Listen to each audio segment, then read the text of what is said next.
Oh man, I swear, more and more as I look around, as a species, I think as a species, we're cooked.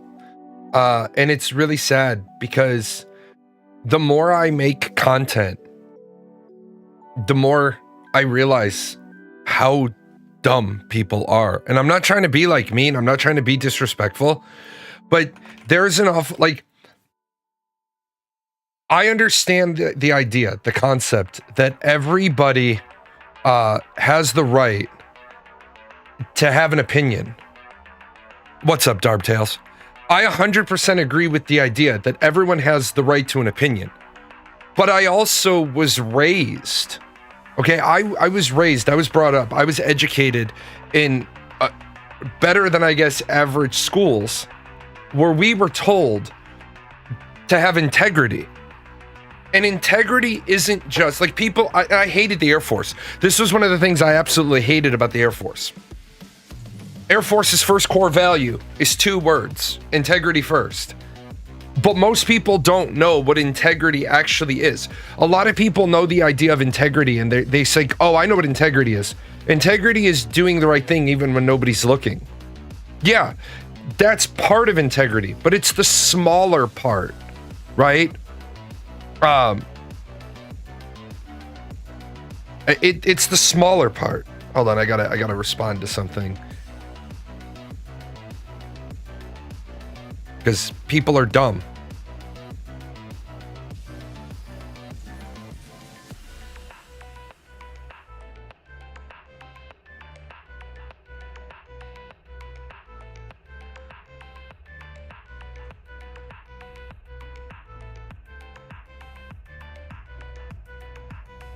Somebody just said You cherry picked data. See, this is what is pissing me off about people.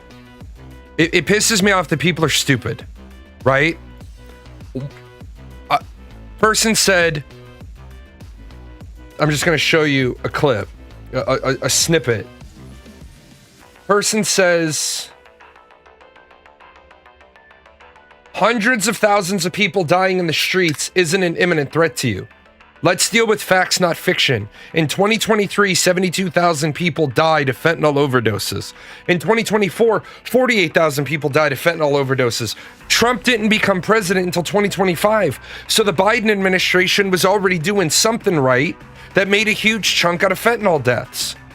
The fucking problem here is you're talking to people that want to have an opinion. It's like, do I think that the 11 guys in the Venezuelan boat deserve to die without due process? No, the fuck I don't. Drug overdoses are not an imminent threat to America. It's not like the fucking drug authority runs around door to door and stabs you with a fucking needle full of fentanyl. I'm sorry that people die of drug overdoses. And as a recovered addict, I will be the first person to say, you choose the first drug, then the drug chooses you. I am the first person to talk about, I made an unconscious choice to become addicted to benzodiazepines and narcotic painkillers. I did not go and find this shit.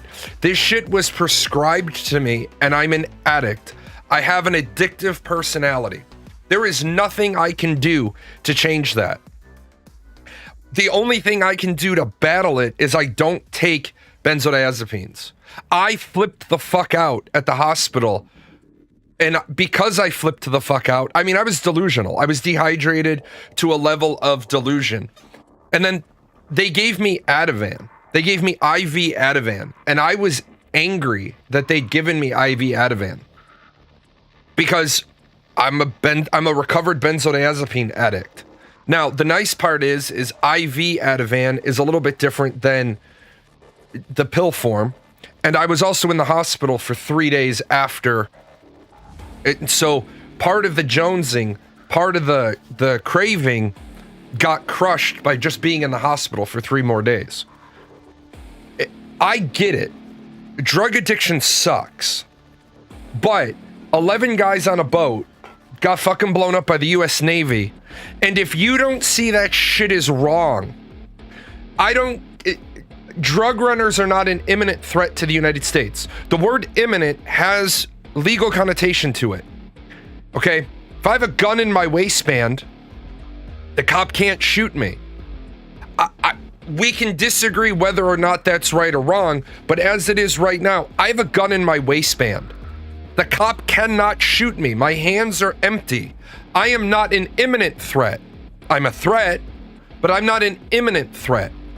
If I go to reach for the gun, I've now made myself an imminent threat because once that gun is out, bad shit happens. While the gun is in my waistband, the only person I'm going to shoot is me. If the gun goes off, I'm going to shoot myself in my own leg. When people start saying shit like you cherry-picked data is when you have data that looks like this.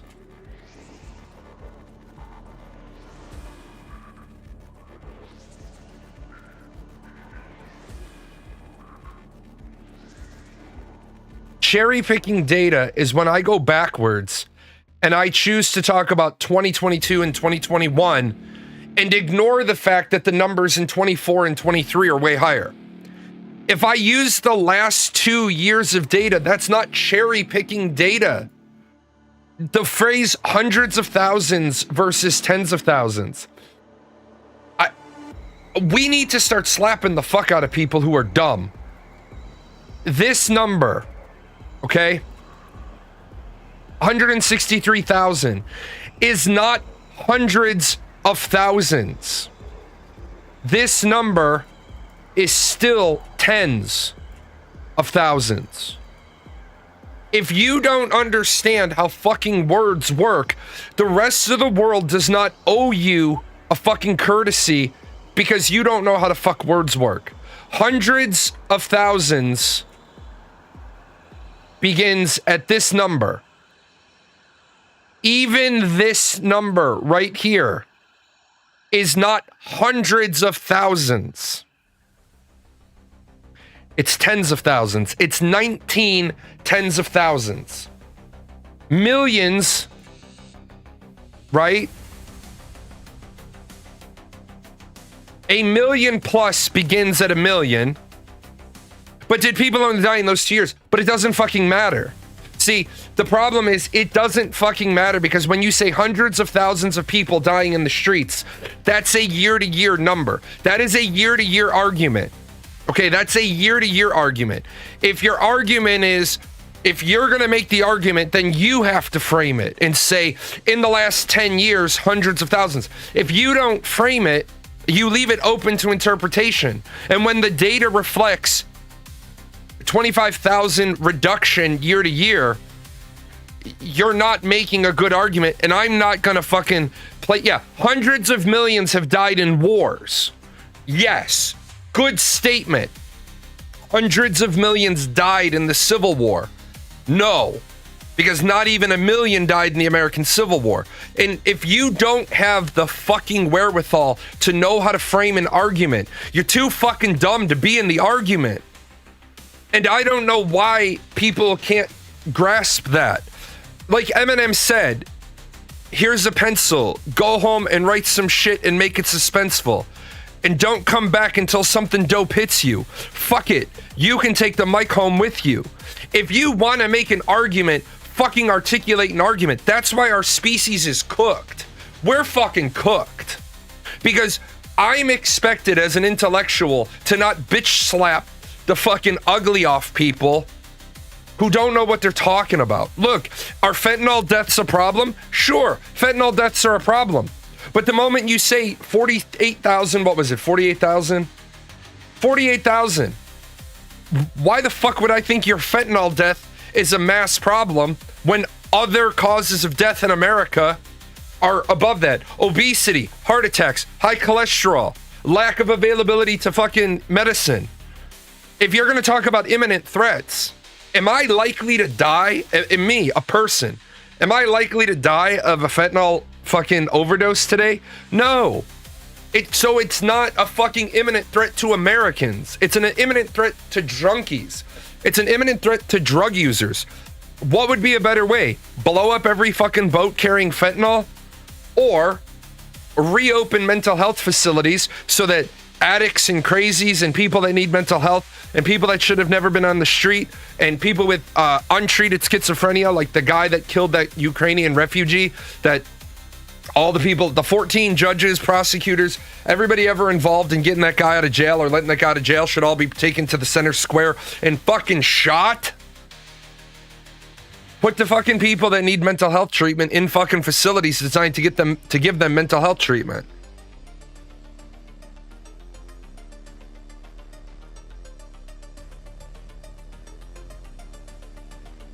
With that said, back to the integrity point. The integrity point is this. Integrity is more than doing the right thing when nobody's looking. Integrity is having a statement and then defending that statement against all comers. Right? And here's a little as mayors and as a little quick video clip, because there's some people in the world that don't fucking get it. Right? There's some people who don't understand. And unfortunately, right? This is a really good clip from Yellowstone. You think you're winning this game? You don't even know the goddamn rules. But don't worry. I'm gonna teach them to you. This is the problem, man. This is why our species is fucking cooked. We have fallen into the, like somebody made a Twitter post and it was the most asinine bullshit I've ever heard. The Twitter post was, appreciate the follow. What'd the person say?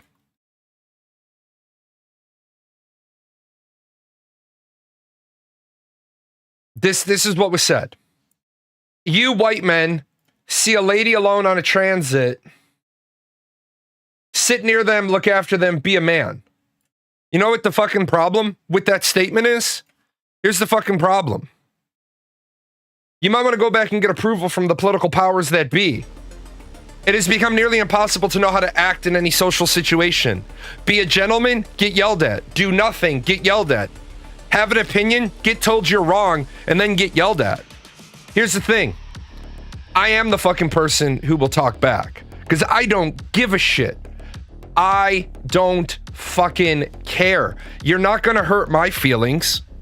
If I'm wrong, I'm wrong, and it's a learning experience. I guess it was because when I was about this high, I learned the lesson from my father. Win or learn. Win or learn. I win or learn. I never lose. I either win or I learn from it. I don't view a loss as a loss. I view a loss as a get better. Unfortunately, one of your words got flagged. People who write like this should go out a bit more, touch some grass. Real life is not Twitter that the dumbasses make it seem. Yeah. Can't believe you had that misspelling in your tweet. Yeah, I have misspellings. I should probably wear my glasses. I misspell shit all the time. It is what it is.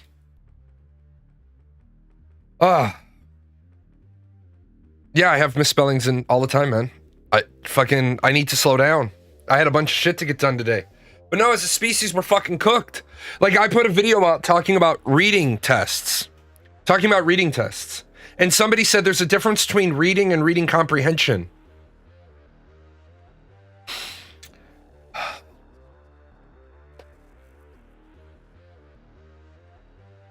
Look, you dumb fuck. I listed what fucking tests I talked about. And if you don't know what those tests do, politely shut the fuck up. Politely shut all the way the fuck up. This is from the piece that I talk about. In modern America, where free education extends through 12th grade, according to the National Center for Education Statistics, the PISA, or the PIAC, sorry, different tests. Program for International Assessment of Adult Competencies, 28% of U.S. adults score at or below level 1 in literacy. A separate brief by the Policy Circle says 54% adults read at below the 6th grade level, and nearly 1 in 5 read below a 3rd grade level. And then somebody made a post and they said, well, you really need to know the difference between reading and reading comprehension. What does level 1 entail? Right. You would have to know what the PIAC does. And later on in the paper, I will be breaking down that section. Because the PIAC is a very specific scoring metric. Level 1, by the time you get to the end of a sentence, you don't remember what the beginning of the sentence says. That's level 1. Level 1 is, I'm not joking, is the kid readers. C spot, C Dick, C Jane, C spot, Dick Jane. That's the level of reading comprehension. Let me just say it to you another way. A person with a level 1 on the PIAC wouldn't be able to read this paragraph. The only thing they would see is the year, the number. They might see some of the conjunctions. They might recognize maybe 10 words out of the whole paragraph. Level 1 people are the people that can't follow. Have you noticed when you go to make something, have you noticed how dumbed down the instructions are on rice, on mashed potatoes? Have you noticed that on aluminum cans, the can says open, cook, this amount of time, do not put can in microwave in all caps? They spend more real estate saying do not put can in microwave than they actually do telling you take vegetables out of bowl, put. You don't have this here? Okay. Let me see if I can find one real quick.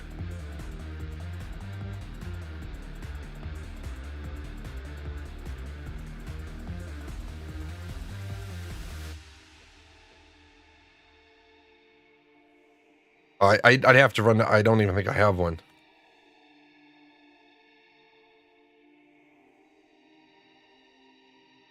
Okay, this is how fucking cooked America is. Lift, tab, and pull to remove lid. Are you fucking kidding me? You gotta fucking give instructions for how to open a pull tab on a can? Immediately slice fingertip on edge of lid. Oh, there you go. Throw lid very hard in a garbage can so everyone knows what it's done. Laugh at portion of directions regarding stove. Dump cold glob in a microwave. I mean, this is a joke, right? I wanted to see if anybody would read ahead. But these are the fucking instructions that we have. Let me see if I can find actual can instructions now. It's so sad. Like they don't actually have them.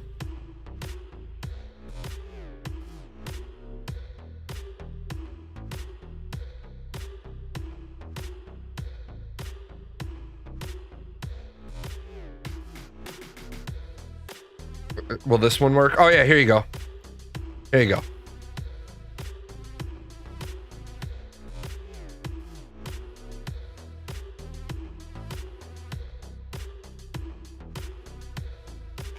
This one disappoints me. It doesn't have the do not put can in microwave. How to make corn. How to make corn.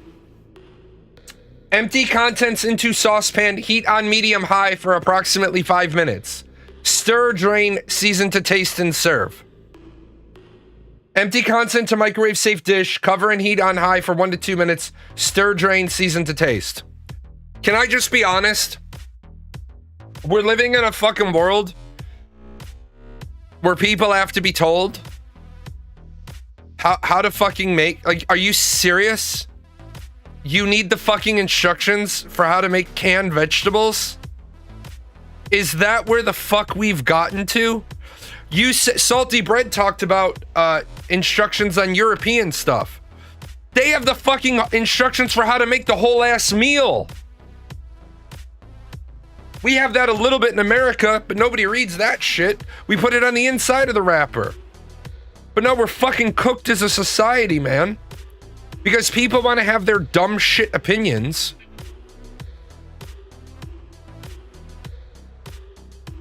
One second. Hello?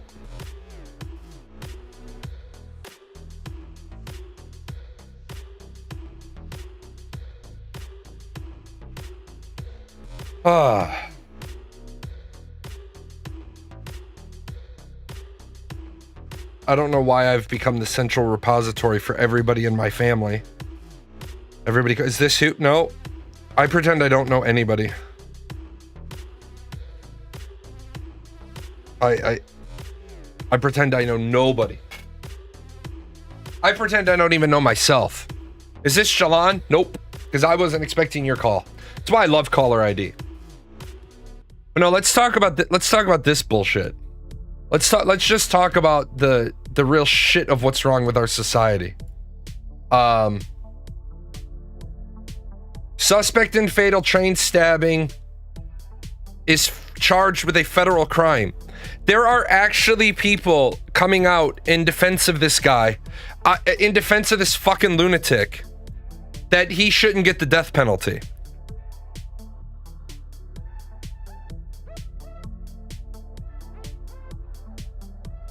Yeah, there were a bunch of GoFundMes for this guy.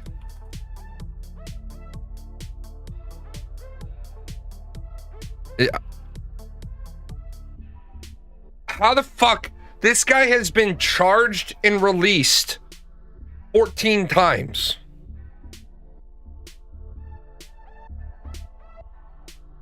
The victim, who police identified, had come to the United States from Ukraine to escape the war. She started working immediately after got a work permit, helping at a senior citizen center and a pizza place. Right? Brown has a criminal history spanning over a decade, including felony breaking and entering and robbery with a dangerous weapon, for which he served a 5-year prison sentence. Well, hold on. Judges don't have to take the bar. I want to address that. Judges do not have to be lawyers in all situations. And this is where people need to, in some states, no. Right. Nor should judges be required to have passed the bar. And I'll go so far as to say this. I don't think lawyers should be judges. I don't think lawyers should be judges.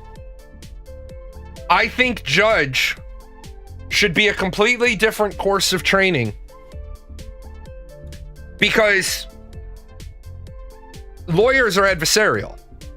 Lawyers are trying to win a court case. Judges should be trained on judicial interpretation of law, not lawyer, attorney, litigator application of law. The guy should have never been let out. You're absolutely right.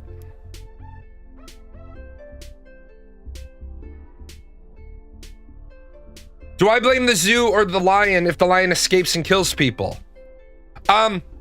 Little bit different. You don't want to go down that route. Here's why you don't want to go down that route. Because if you go down that route, I'll tell you, I don't blame the lion and I don't blame the person. Because you've walked right over Hobbes, Locke, and Rousseau in the state of nature. This individual is a walking, talking embodiment of the state of nature. People live in an illusion, and I'm going to say people live in a delusion that society is good. Society isn't good. People are not good. Some people are good. Persons are good. Individual persons are good. People, society as a whole, are shit. They're absolutely shit. The problem becomes whose morality is the overall pinnacle of morality. Because I believe that a rapist should be fair game to be raped in prison. Because eye for an eye and tooth for a tooth. Fucking biblical old school shit. Fire and brimstone. You remember when people were afraid? People are animals, and I feel most people forget that. Yes, people are animals. People are animals. Not all of them are good. Just because we have these, we're one step above the monkeys only due to opposable thumbs. Just because you can be educated, right? People I heard somebody say the other day, and it's fine because I'm a bad Christian. Because I'm supposed to be taking the word of Jesus to the ears of all people. I don't do that. If God wants me to do that, I'm gonna need a lot bigger budget. I'm gonna need a lot bigger marketing budget if God wants me to run around and bring the words of his son to every ear on earth. I'm gonna need a bigger budget. Apparently the televangelists get all that budget, so fuck it, let them do it. Somebody said to me, I don't act in accordance with your values because your God has never proven his existence. And I said, proof denies faith, and without faith, God is nothing. That's not my line, that's Douglas Adams. Right? With that said, people in the old days, like not even like the old days, we're talking like 100 years ago, overall morality was still, you know what? I might not go to church, I might not believe, but I'm gonna behave a certain way because if God is real, I don't want to go to hell. The Brothers McManus from Boondock Saints, do not rape, do not steal, do not kill. These are laws that every man of every faith can embrace. There's a guy only going to serve 180 days for raping 2 kids. Can you just understand how much I hate my society? that a guy that raped 2 kids is only getting 180 days in jail? I would like to know how the fuck any of that. Yeah, I'm gonna see if I can find it real quick.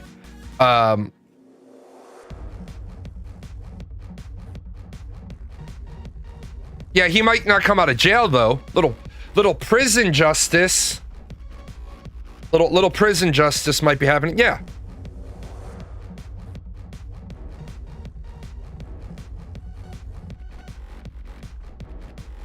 There it is.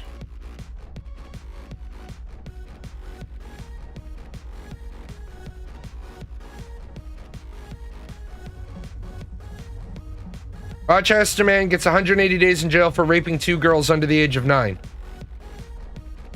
Okay. I would just like to say, we're going to publicly try to find out how the fuck that even happened.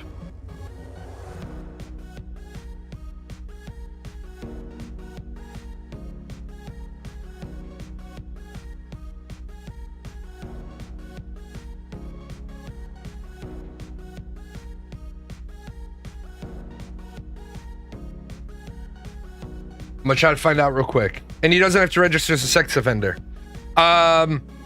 He took a plea deal.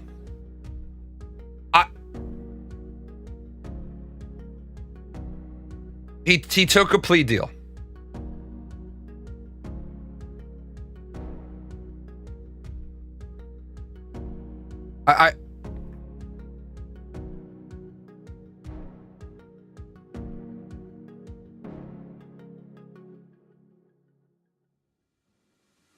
Well, he got credit for time served. I would just like to say this. This is some next level bullshit. No, okay, you gotta learn to fucking read. He got credit for time served. That's not suspended sentence. Credit for time served is whatever time he was in. I'm looking for the actual plea deal. Oh. Well, that right there is a huge thing. See, this right here, the mainstream media, man, this is bullshit. That headline is bullshit. Because he was 15 and 16 at the time of the sexual assault. It just took 6 years to prosecute the case. Someone's gonna be like, I can't believe you're saying it's right. Motherfucker, I'm not saying it's right. I'm saying that the news needs to report it. He was given a plea deal that included stay of adjudication and no prison time in exchange for him not challenging the certificate. Yeah, Rochester teen, parentheses, now man, because it took 6 years.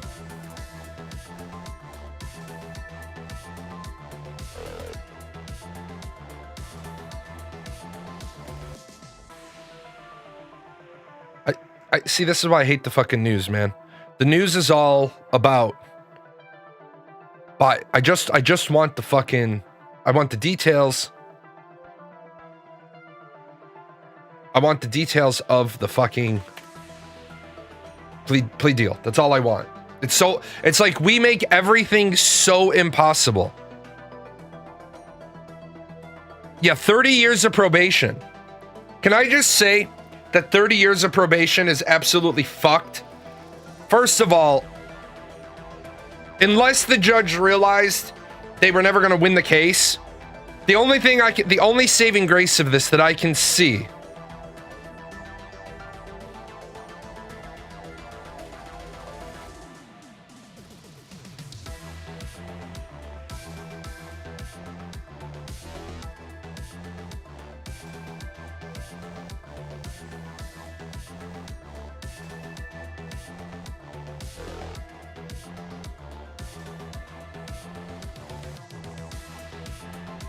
three felony counts of first-degree criminal sexual contact.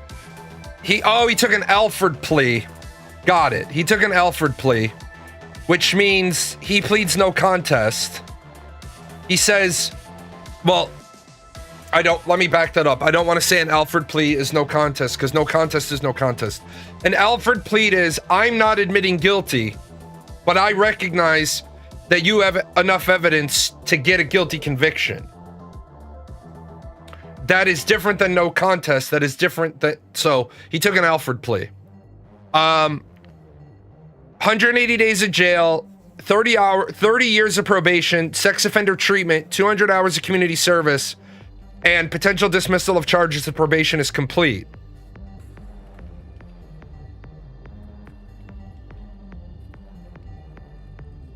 The trick here is, I bet you he's gonna end up fucking up and violating his probation. So everybody knows this. In case you're not aware, let Papa J teach you something. Because a lot of people don't realize this. Pre-trial diversion, aka plea deal, that results in probation. And I'm only talking about this. You plead guilty, or NC or Alford, right? If you violate your probation, you go back to court. The thing about going back to court is you've already pled guilty, no contest, or Alford, which means if he violates his probation in 2 years, he goes back to court, he'll get the whole 9 yards, and he doesn't get to contest it. That's the only thing, like, the only fucking thing I can be thinking about this judge is this judge knows that he'll violate his probation, and then he'll get sentenced accordingly.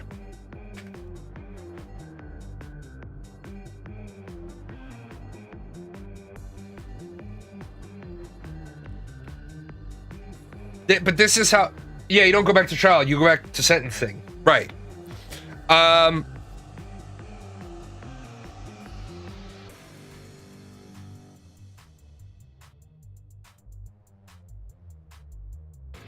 Right.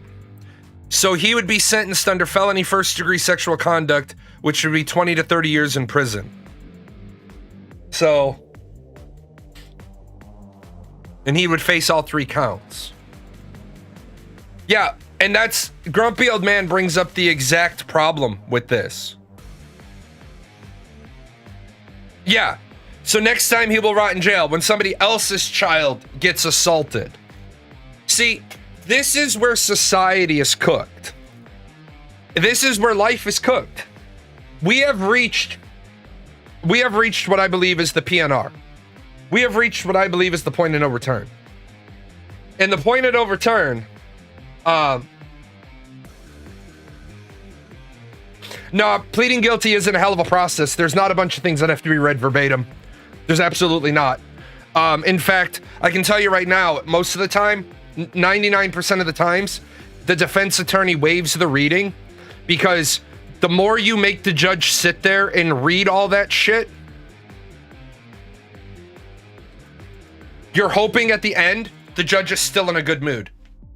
I've seen even the best defense attorneys down here being on floor 3 all the time. The best defense attorneys take their people into the room, they explain it to them, and then I watch them, because they don't always shut the door. The guy's just scribbling down initials down a bunch of pages, and then when you're sitting in court, they're like, we'll begin the reading of, the defense attorney will say, you can skip that, Your Honor. I've already advised my client has already signed. Because if the judge gets, remember, and this is what I think is wrong with the judicial system.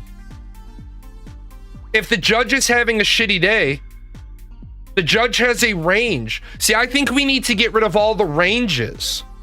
That's another reason why we got to fix the legal system. The judge is in a good mood. He gives everybody 7 on the 7 of 14. The judge is in a shitty mood because he spilled his coffee, or his mistress is pregnant, or his dog died.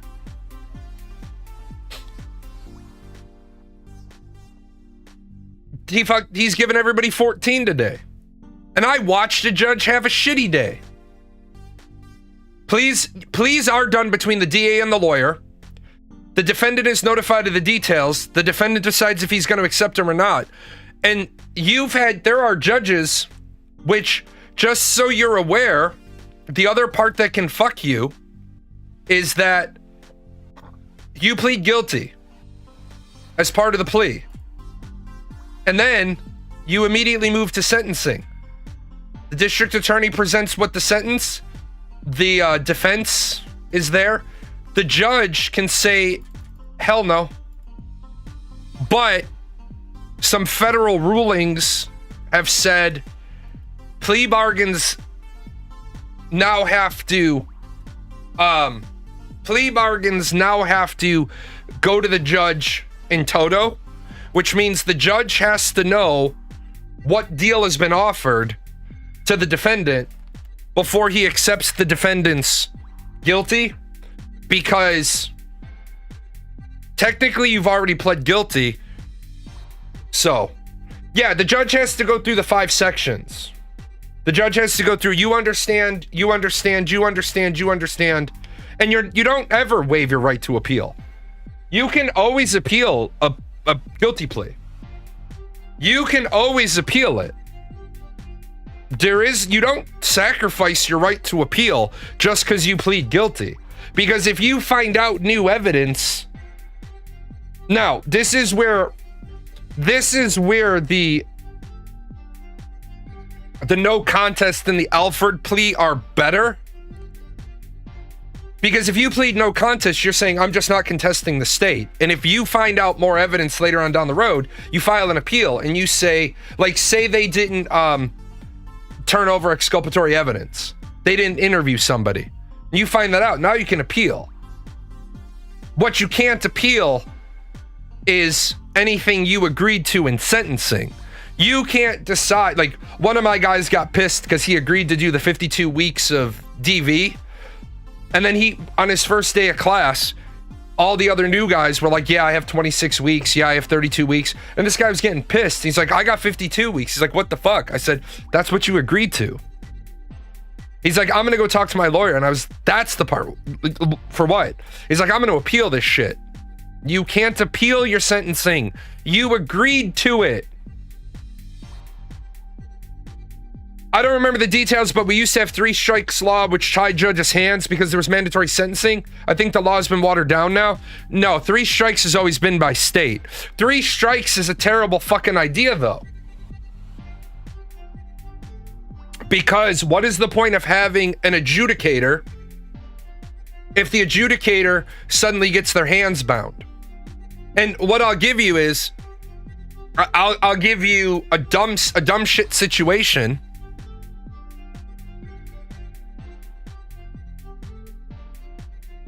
One of my clients went to jail when he was 19 years old. He went to jail for 10 years for murder. He served his 10 years. He served 7 of the 10 years, got out, got a job. On the day he thought he was allowed, he went and he filed for his firearm owner identification card, and it went through. He even checked the box. I think it's box 3. He checked the box, are you a former felon? Yes. I was convicted on this date, this case number. I served 7 years. I've served my 3 years good time or early release. As of this date, I should be authorized to get my firearm owner's rights back. They ran it. They gave him his FOID card. He went, he got a gun. He started working as an armed security guard. He got pulled over on the way home. They saw that he had a gun. He said, I'm an armed security guard. I have my PERT card, my permanent employment resident card. He's like, I have all the things I need.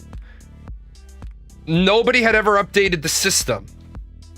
They had never updated the system. So he went to jail for possession of a firearm because of the state's mistake. So he was in and out quick. On his 3rd felony conviction, it was some stupid shit. And in a mandatory 3 strikes law, he'd be going to jail for the maximum. But he only committed, I get it, he committed a murder. And if you read his case, it's not really a murder, but whatever. It's self-defense that resulted in a death. It wasn't murder. And he'll be the first to admit, he's like, yeah, I shouldn't have been there. I shouldn't have brought my gun. I killed the guy. That said, I didn't intend to kill him.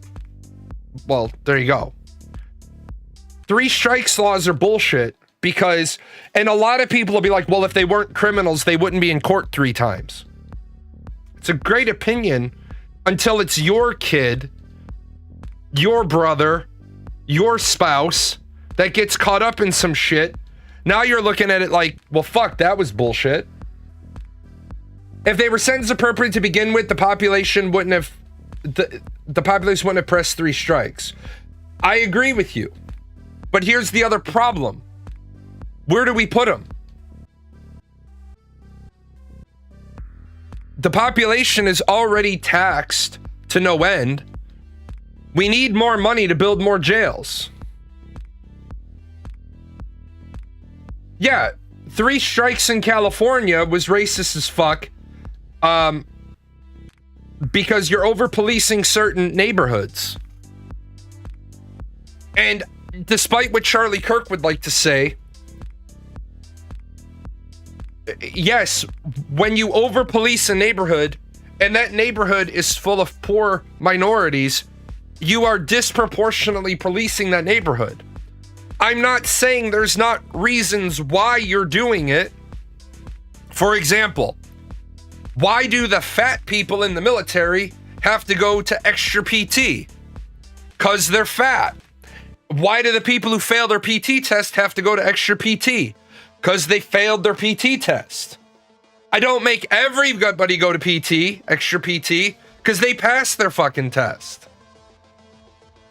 Yes, I'm over-policing the heavy-set PT test failures. I am over-policing them. It's not racist or sexist or bigoted or fattest, heavy-weightest, gravityist. Yeah, you don't have to be fucking skinny, you just have to be not fat. But if there's a lot of crime in an area and you're constantly yelling that you need to have less crime in the area, how do we get less crime in an area? We put more cops in the area. Well, you're not policing the white neighborhoods as much. No shit, we pulled resources out of the white neighborhoods to put them here. Fat has nothing to do with it. Well, it does when part of your PT test is your abdominal circumference. Fat is a big part of it. You gotta get, because it's an auto fail at 39, and if you're above a 39.5 inch waist, it's an auto fail. But this is where the fucked up part is. You got a guy who's been in and out of jail 14 times. 14 different judges had the opportunity. Again, I'm not saying all people with schizophrenia need to be locked up. What I'm saying is people with uncontrolled schizophrenia that refuse to take the steps society needs them to take to control their schizophrenia, they need to be in a mental institution. For everybody else's protection. I'm not saying you have to go into a mental institution if you want to agree to be bound at home. If you want to stay a homebound, stay a homebound. But if you're not going to stay a homebound and you're going to kill a fucking person on a train, then I hope they just give this fucking guy the death penalty now. I hope this motherfucker gets the death penalty. Because he deserves it. He murdered somebody. Well, you can't murder somebody with you can't execute somebody with schizophrenia. Bull fucking shit, watch me. Bullshit, watch me. You're putting him out of his own misery. Obviously, this individual doesn't want to control himself.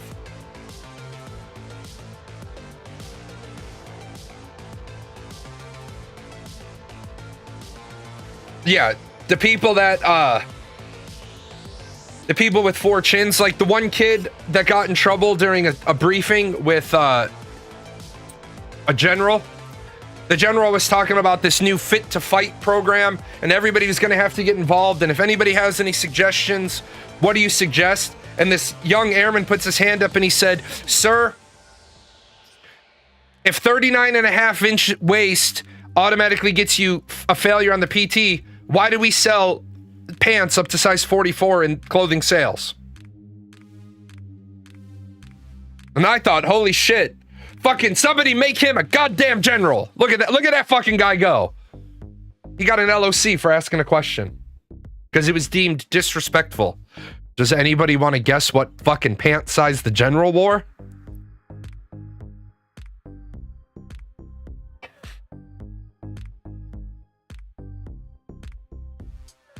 He was homeless, so therefore not homebound. He should have been in an institution. Yes. So yesterday, I went with my daughter to look at an apartment. As I'm walking up to the apartment, as I'm driving up to the apartment, I'd already said no. Fuck no, she's not living here. Fuck no, she's not living here. Her and her boyfriend are gonna move in. As I pulled up to the building, all of the air conditioners are in cages bolted to the wall. No central air. That's not an apartment. That's a fucking slum. Just so we're clear, that's a slum. But you got to be polite to people. The girl who gets out of her car to show us the apartment had less than Daisy Dukes on.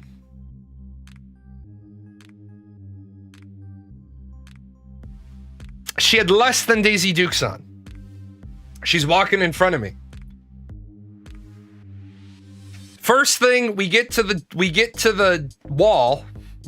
building, I can smell mold. On top of the fact that I can smell mold and I can smell weed. And it's not like a little bit of weed where like somebody might have been, no, the fucking building is like Cheech and Chong's distribution warehouse. We walk in, as we walk through, I look at the door. The whole door frame is cracked. And I said, when was this door kicked in? And she's like, what do you mean? And I was like, you guys barely put this door frame back together. This door's been kicked in. And then I looked at my daughter, I was like, no, I walked in, I wanted to be polite, because you got to be polite in the business, because you don't know where else she's the property manager for. Although with the clothes she was wearing, I wasn't quite sure if she was there to show me the apartment or fuck me to get me to rent the apartment. I'm not sure what she was there for. So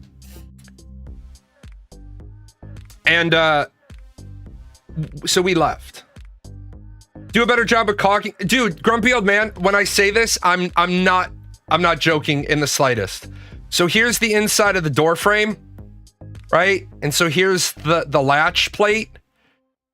And all of this is cracked. All of this is wood glued fucking back together. And they've got some flat shims right there and right there with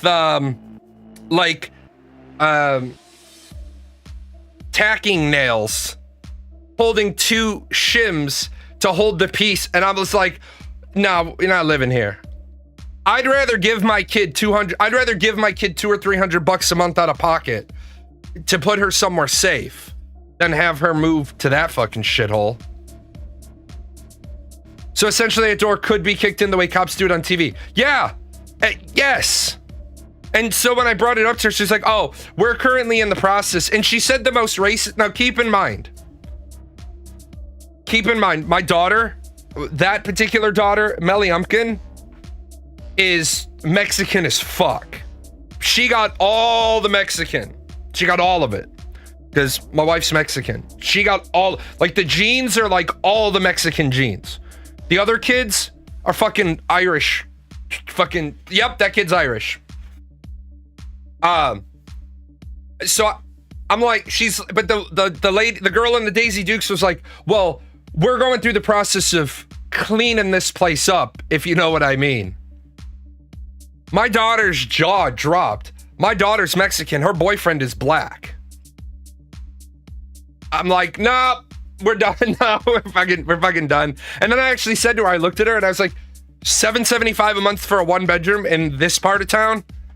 And she's like, well, we're trying to make sure that we don't get less than desirables. I was like, good luck ever renting this place.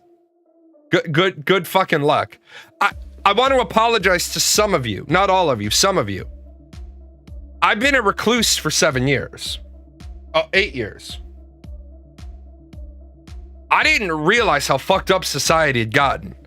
I didn't realize it was that fucking bad.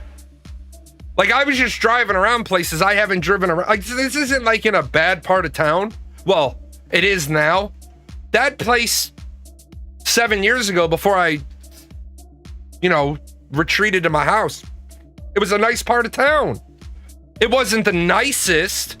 Holy shit, man, all the businesses are closed. That's your fucking number one. That's your number one right there.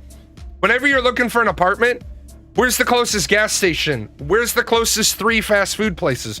Where's the grocery store? If you don't know that answer by driving to the apartment, you're in a shitty part of town.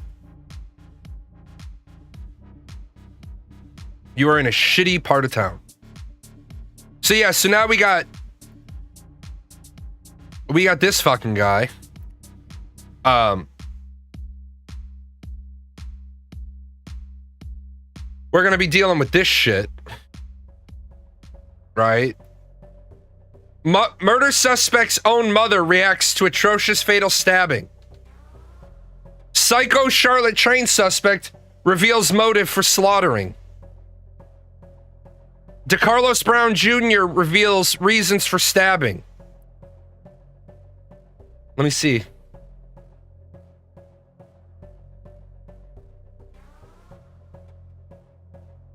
The attack has raised questions about safety and policing levels in Charlotte, while some have scrutinized the city's judicial system.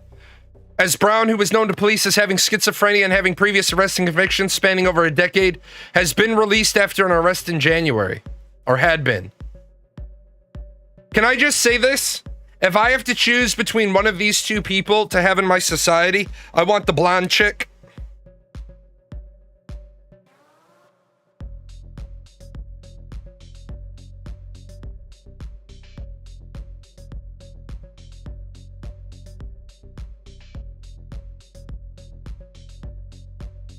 Attorney General Pamela Bondi said she was a young woman living the American dream.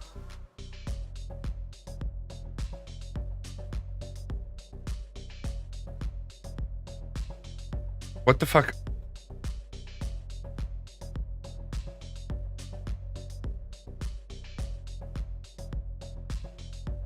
Let's see. I don't know how it is in the States, but COVID really wrecked some parts of my old city. All the small businesses, bars, and job offerings went down the drain. Rent went down, problematic people moved in. And that right here is the problem. And it's another one of the parts that I make.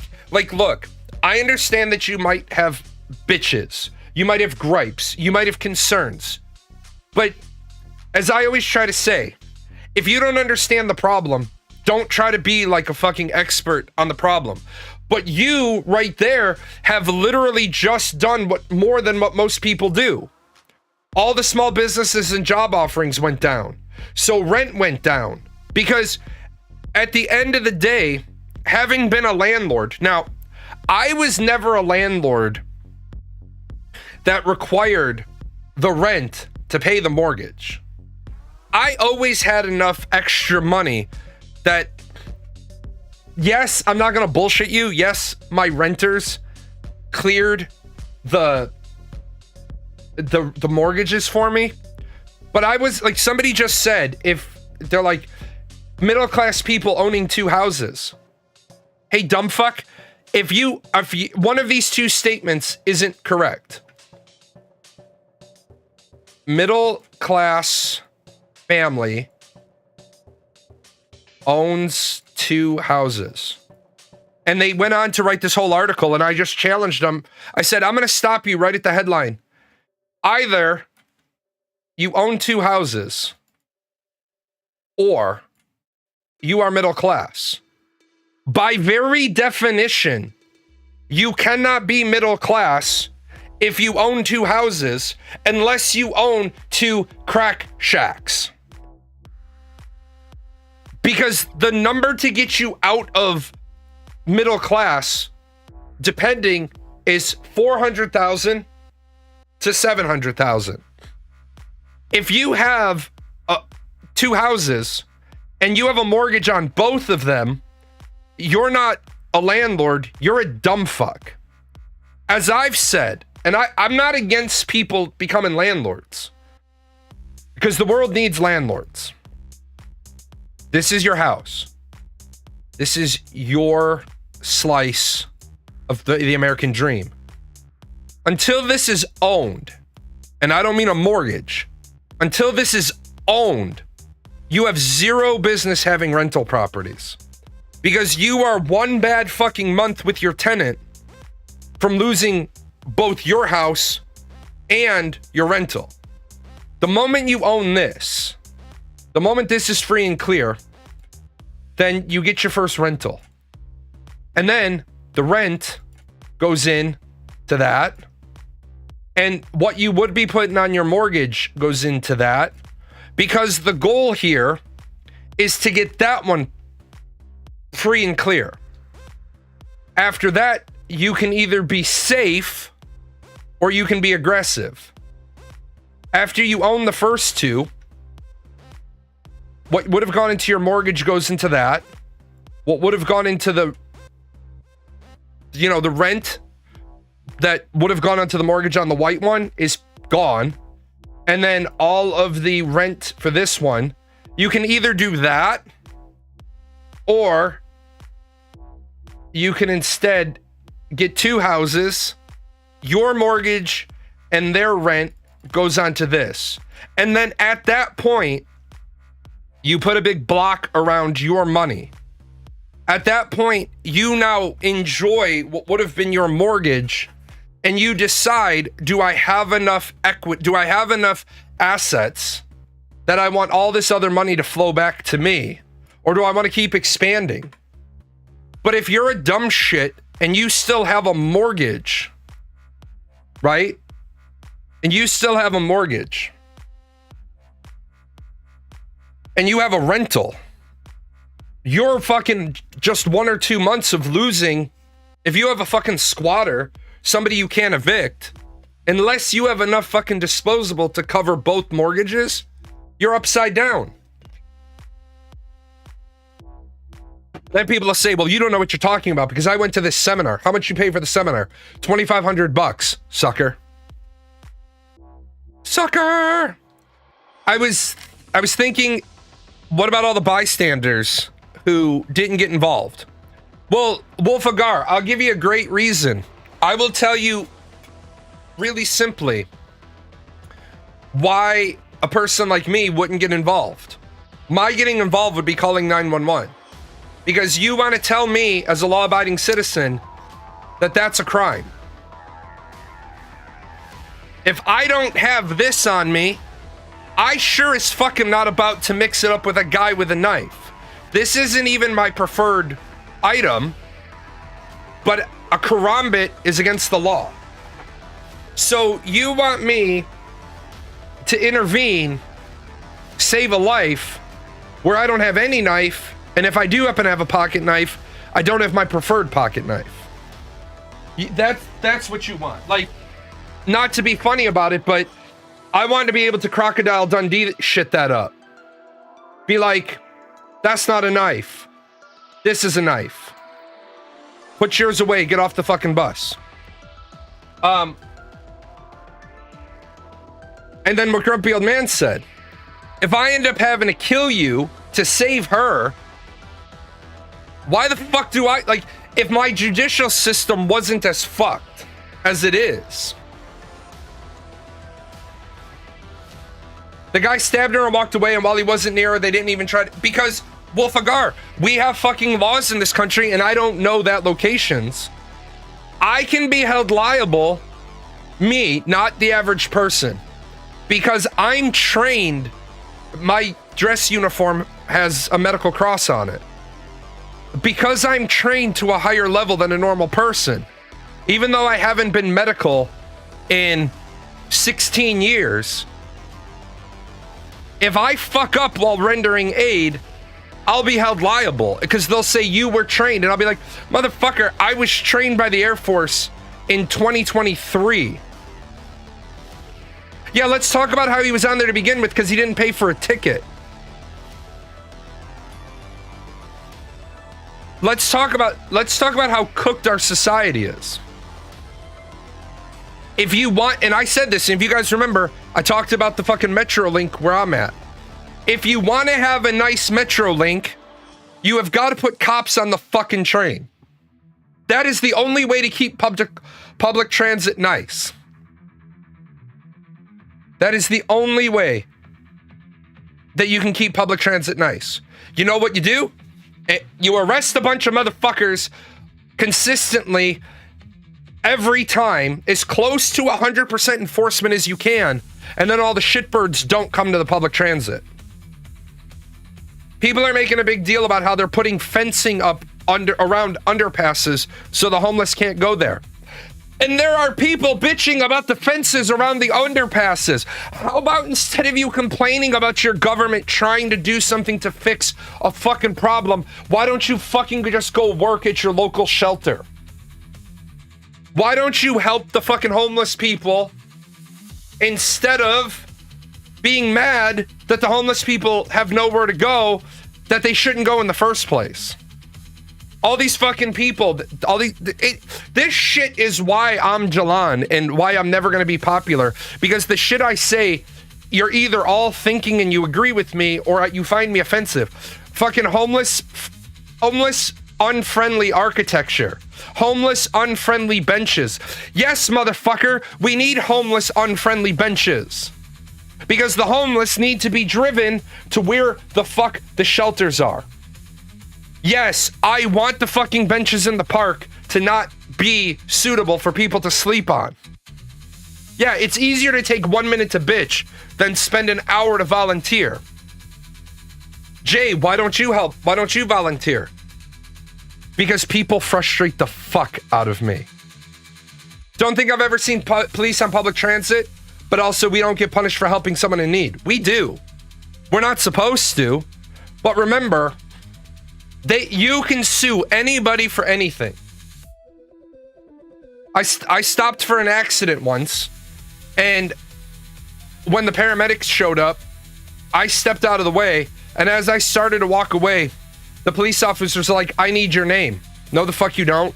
You don't need shit from me. He's like, I need your name. Then put down John Q. Public. And he wrote down John Q. Public, and I fucked off. I understand he needs a name. The problem with a lot of homeless, unfriendly benches is they aren't comfortable for the general population either. I agree. I agree. That is a huge problem. Instead of fixing the problem,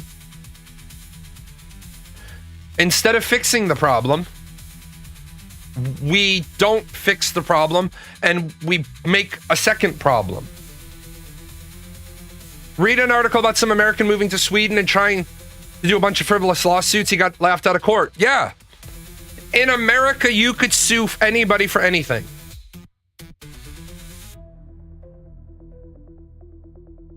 In America, as long as the dollar value is over $20, you can sue anybody for anything.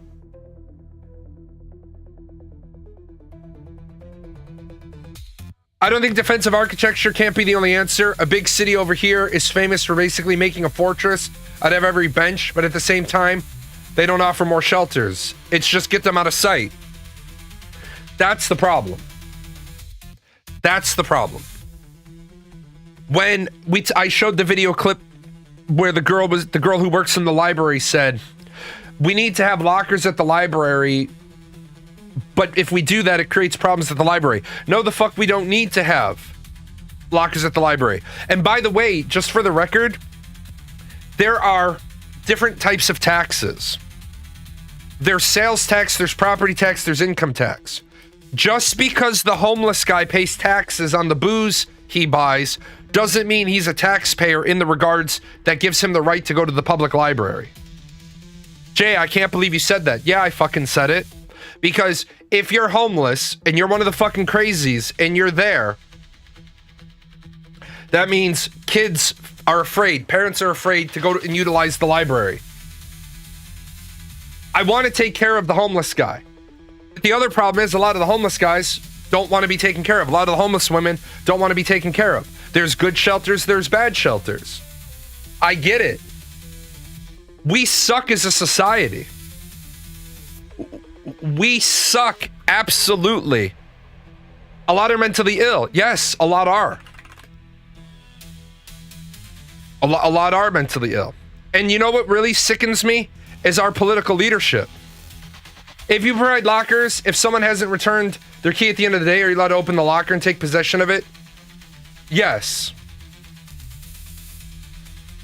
Let me see if I can find one good example of this.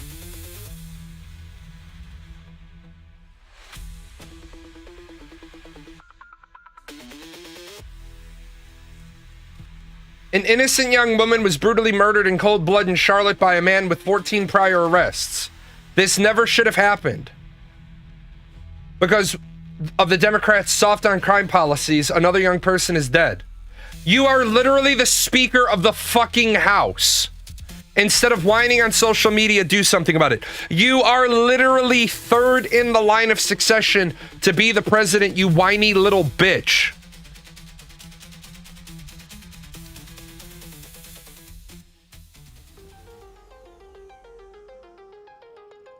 Anyone else want to see Trump sue this sorry piece of shit? Trump is a felon. Trump is a felon. Trump is a rapist. Trump isn't a rapist, but he has been found liable for sexual assault. Trump had multiple businesses shut down for fraud. True. Trump cheated on his wives. True. Trump pardoned people who covered it for his alleged crimes. True. Trump was accused of walking on underage girls changing at the Miss Teen USA pageant. True. Trump is making money from anonymous sources while in office. True. What are you going to sue the guy for? One half-truth statement?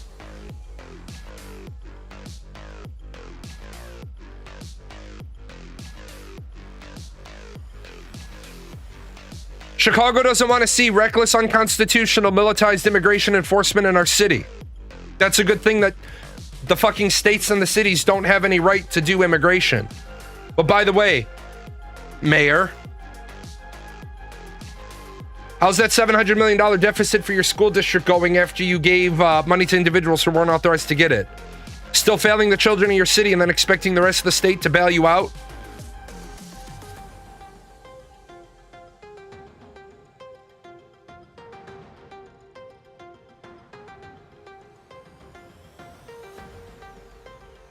The Democrats don't care about Epstein. They don't even care about his victims. That's why they were silent about it for years. The only thing they care about is concocting another fake scandal like Russiagate to smear the president with lies. No one is falling for this bullshit. Then release the Epstein files. Then release the Epstein files.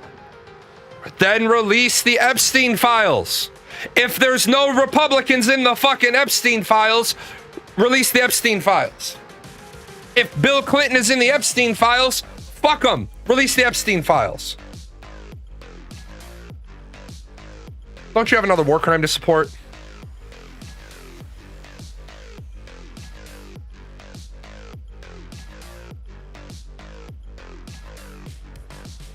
According to the Supreme Court of the United States, this administration can racially profile and violate civil rights without consequences.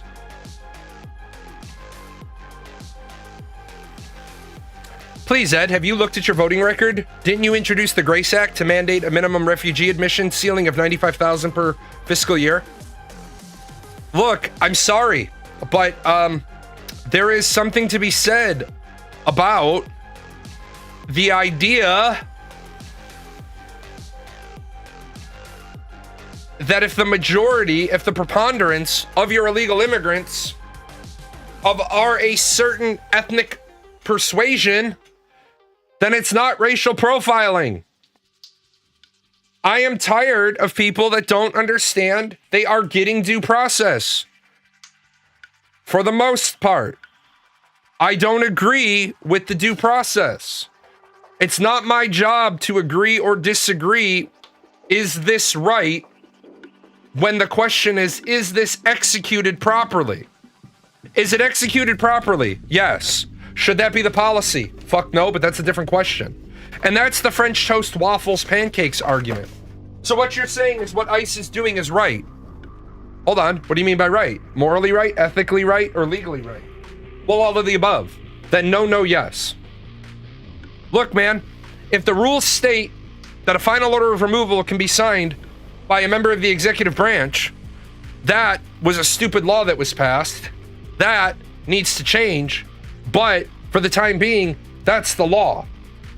And since the Congress passed it and the president, who wasn't Trump at the time, signed it, and the Supreme Court hasn't ruled on it, it's a law. Somebody said, do you believe in the black and white letter of the law? Yes, I do. I do believe in the black and white letter of the law, because that's all we can believe in. If we don't like a law, then what we need to do is we need to address the law, and then we need to say this needs to be rewritten. Any of the 535 members of Congress can introduce a law at any time, but they're not interested in fixing the problems. They're interested in getting reelected. I actually believe this. I believe that a member of the House of Representatives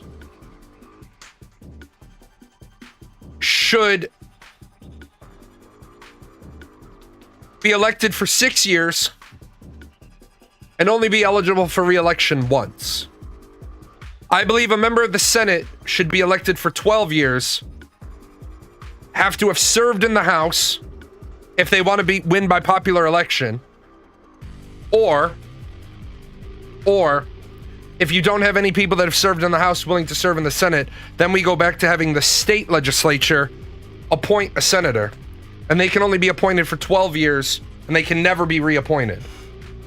You get 12 years in the House, 12 years in the Senate, and you're fucking done. To be in the Senate, you have to have served in the House or your state legislature. Now, how your state decides to break it up, that's up to you. But we got to get these fucking people in and out, and we got to stop having them in there for fucking 48 years and never accomplishing anything. Period.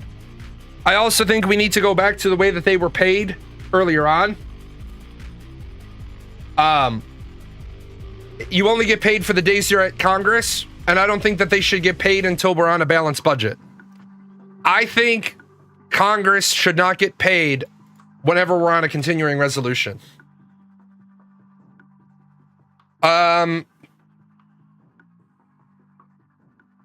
Poland says it shot down Russian drones that violated its airspace during attack on the Ukraine. The situation brings us the closest we've been to open conflict since World War II. Poland said a number of Russian drones entered its airspace during attack on Ukraine and were shot down with the help of NATO allies. Leaders across Europe condemned the incident as the latest sign of escalation from the Kremlin. Russia labeled the accusation groundless and said it did not plan to attack any targets in Poland.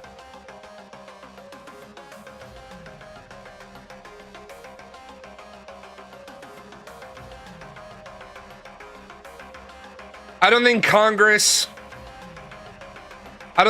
should get paid more than the mean of their constituents. Nah, that's a terrible idea. I'm sorry. That's a terrible idea. Otherwise, you're not going to get qualified people there. We don't even have qualified people to have fucking opinions. You think that you're going to get qualified people that want to be in Congress if they only get paid the mathematical mean of their constituents? So the representative that represents a really, really poor area is going to be a top-rate candidate, right? The average income of that area is $35,000 a year. You think a congressman is going to be a congressman for $35,000 a year? No. Who's the only people that are going to take that job? People that aren't qualified to have it.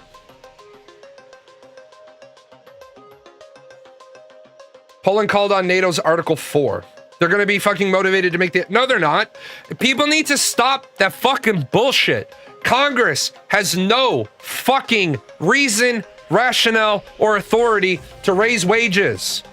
All these dumb motherfuckers who keep saying we need to raise the minimum wage.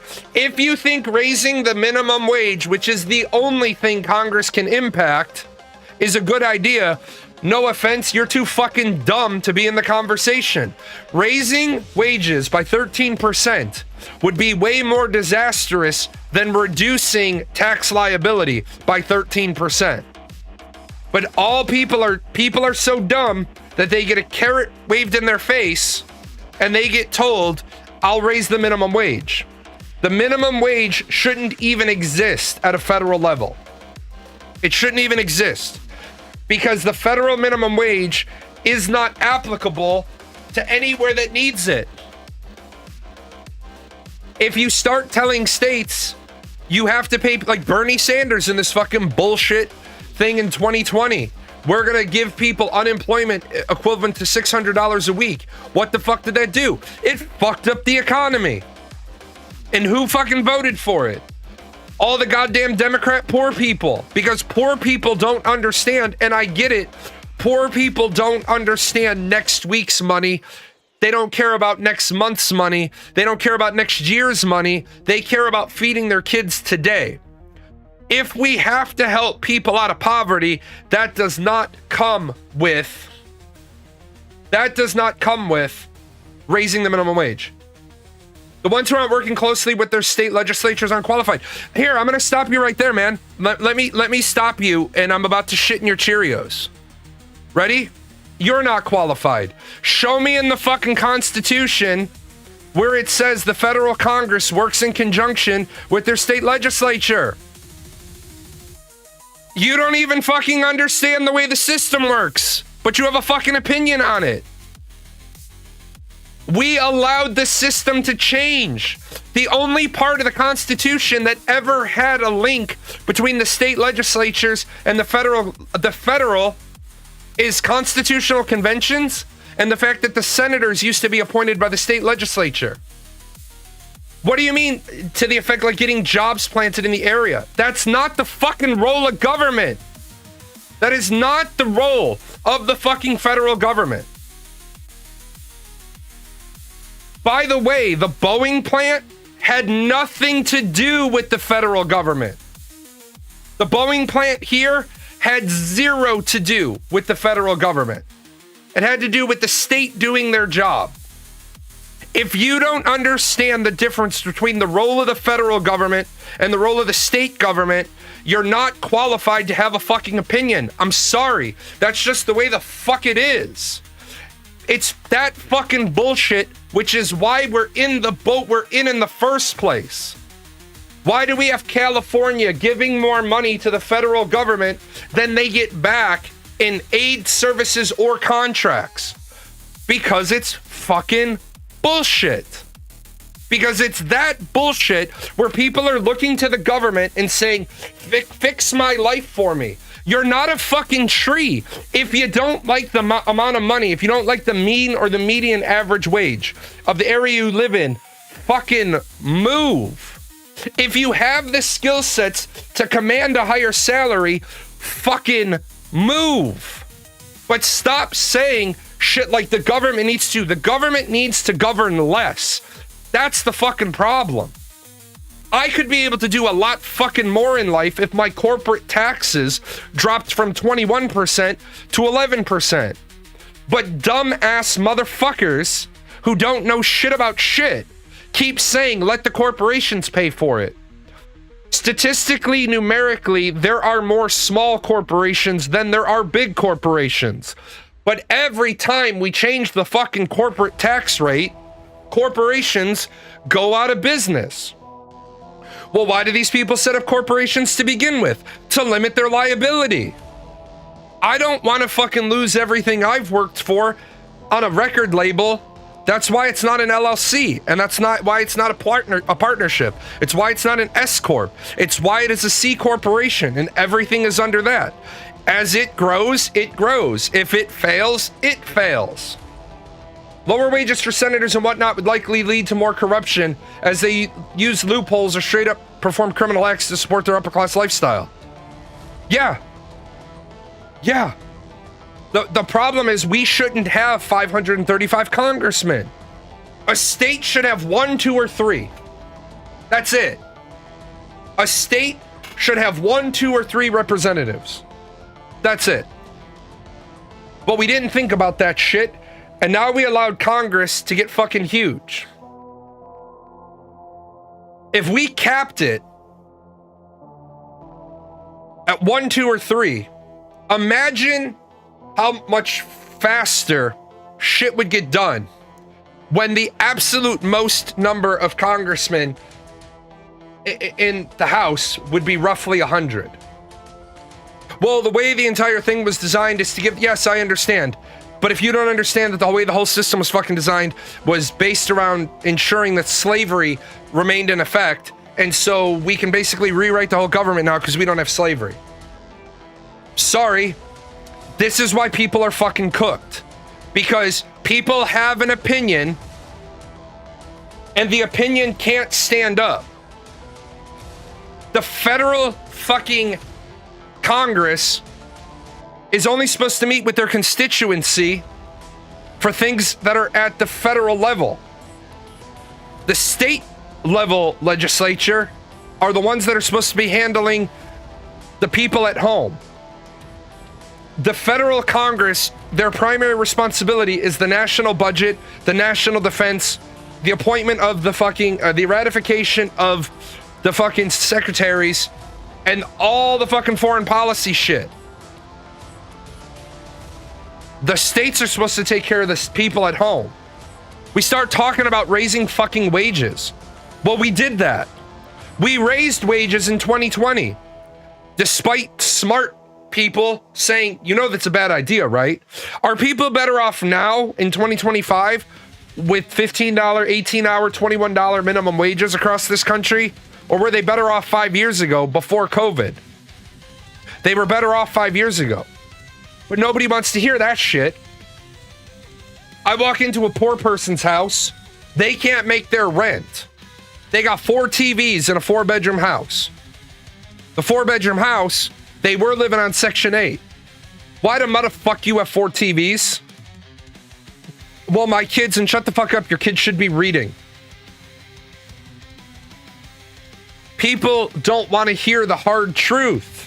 The hard truth is people spend more time speaking their ideas than they did thinking of their idea. It's why I don't jump into a lot of shit, like even in education. I have big ticket ideas for education, and I know what we should be doing with civics, history, social studies, home economics, economics. At about that line, I stop. Because I don't know what the best way to educate a kid in reading is. I don't know what the best way to educate a kid in literature is or in science is. But what I'll tell you for sure is that even though I've passed classes like organic chemistry, I don't remember fuck all from high school chem because you don't learn it till you need it. They shouldn't be teaching high school chemistry, high school physics, and high school biology the way they do. They need to teach them so kids actually fall in love with science. And then the kids that give a shit can take science, advanced science as an elective. Freshman year, instead of a kid taking biology freshman year, chemistry junior year, and physics senior year, which is what a lot of schools do. I know every school does it different. The kids should take biology first semester, chemistry second semester, physics third semester, and health and anatomy and physiology in the fourth semester. No, again, it's not the responsibility of legislatures to bring opportunities to the location. If states had to bid to get a company there, fucking do it. Disney almost left Florida. Disney never almost left Florida. Disney left Missouri. Disney moved 1,500 jobs.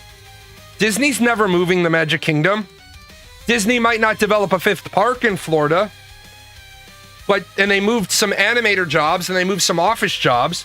But the problem is, it's not the responsibility of the federal fucking representatives to be dealing with corporations. That's bullshit. That's bullshit. You know what fucks everybody over? Tax breaks. Tax breaks inevitably fuck you over. As I said, the Boeing factory up there, everybody was excited because the Boeing factory was coming. The Boeing factory got 10 years of tax breaks. We now have 500 more kids in our school district with no Boeing money.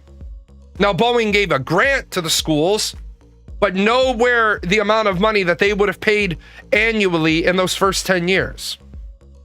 Did everybody in my town get first right of refusal on those jobs at Boeing?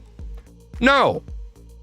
So why the fuck are people all excited when a plant moves into the area. That is the fucking mentality of the 1960s, the 70s, and the early 80s, when people didn't want to commute more than 40 miles, 50 miles to their job. You were happy when a plant was moving in because it meant you didn't have to travel 50 miles to a plant. You could now travel 12. But you're going to give them tax breaks? Then what the fuck? You're going to have what exactly? See, it's people that don't have a full grasp of economics because they don't want to have a grasp on it. You have to take it all the way back to the acorn, and you have to take it all the way back to all the way down to the fucking ash in the fireplace. You have to understand the tree from acorn to ash. And if you're not willing to do that, you don't understand economics. You put a plant in a place, that's great. You put jobs in a place, that's great. But the people working there don't live there. Because the people working there, and in my case, it's opposite. But up in Granite City, you talk about bringing the steel plant online for one shift a day. Because Trump and all his, we're going to produce steel. The Granite City plant is like, yeah, well, we can start making steel. 3 months spin up time. And Granite City was like, great, all this tax revenue. What fucking tax revenue? What tax revenue? The people working, the people working in the plant don't live in Granite City. They commute to Granite City.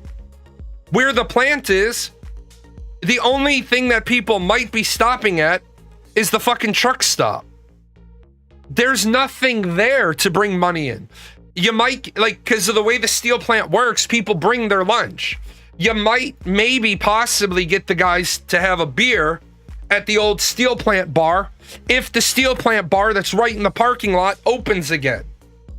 As soon as one of those steel workers gets their first DUI, ain't no one gonna be fucking drinking there. People haven't upgraded from the 60s, 70s, 80s.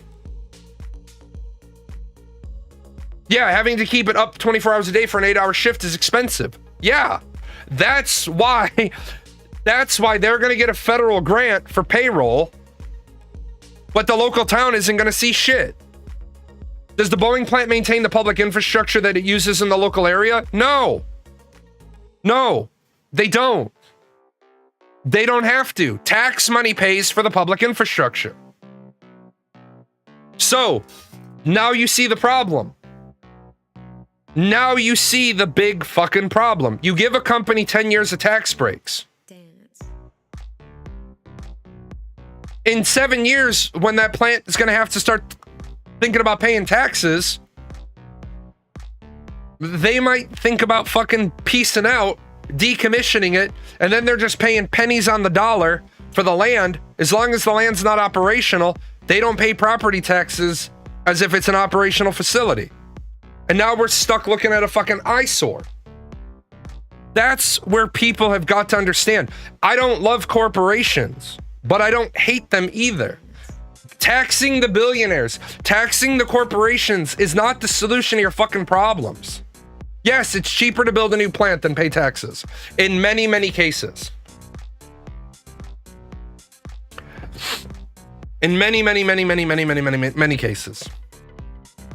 It's cheaper for them to just build a new plant somewhere else and get tax breaks.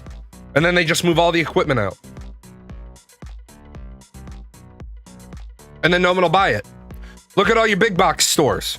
Look at all your abandoned Walmarts. Look at all your abandoned Targets, Ventures. Shit, man, there are still abandoned Ventures. Ventures closed when I was a kid in the 80s, and you can still see them with the black and white stripes. I believe if you want to actually pass a law,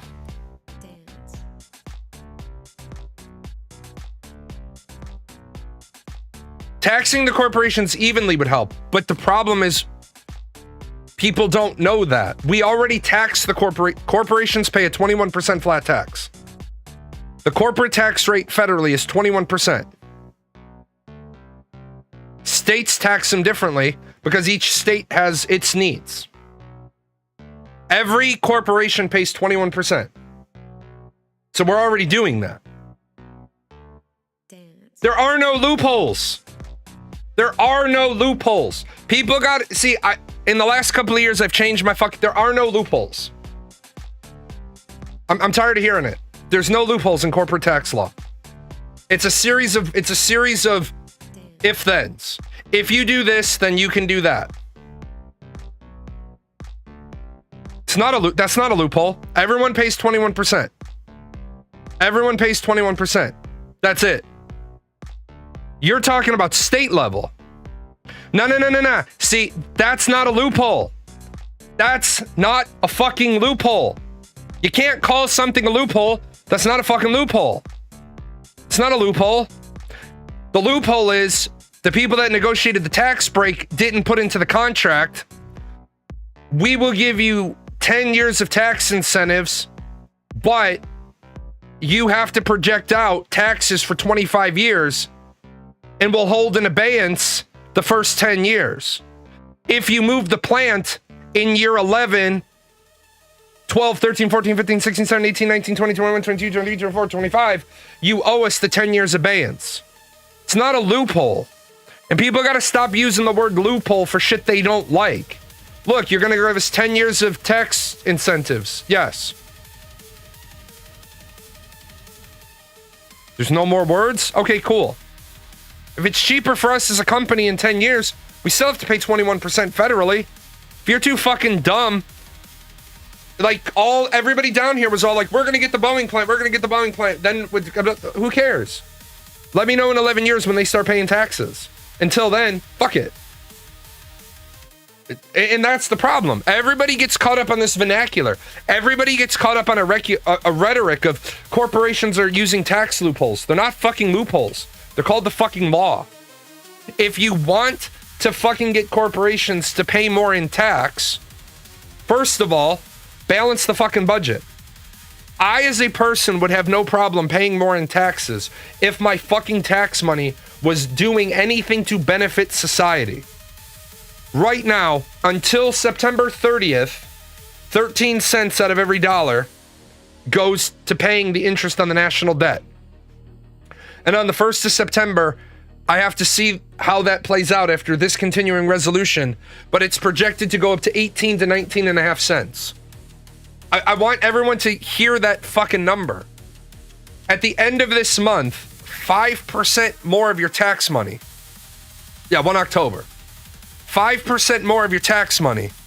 Yeah, 1 September. 1 October is the start of the new fiscal. We don't even have the government may still shut down this month.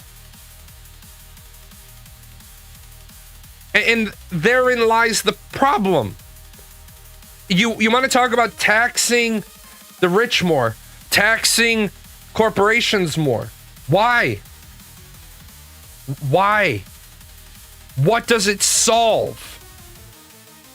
Well, if the rich paid more than I wouldn't, you wouldn't fucking what? Because that's not what you said. I want you to think about the average person that complains about taxes. We need to tax the rich more. Okay. And? Because if you don't add... Yeah, how dare they hide that behind the launch of Final Fantasy Tactics? Right, exactly.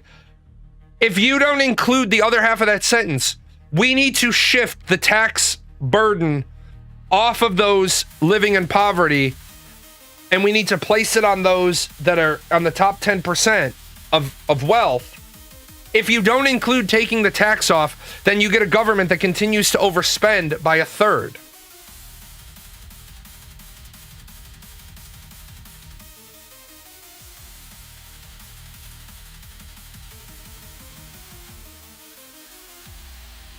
Yeah, Article 4 is any member state to consult with other members when they believe their territorial integrity, political independence, or security is threatened. A NATO Article 4 call is a big fucking deal.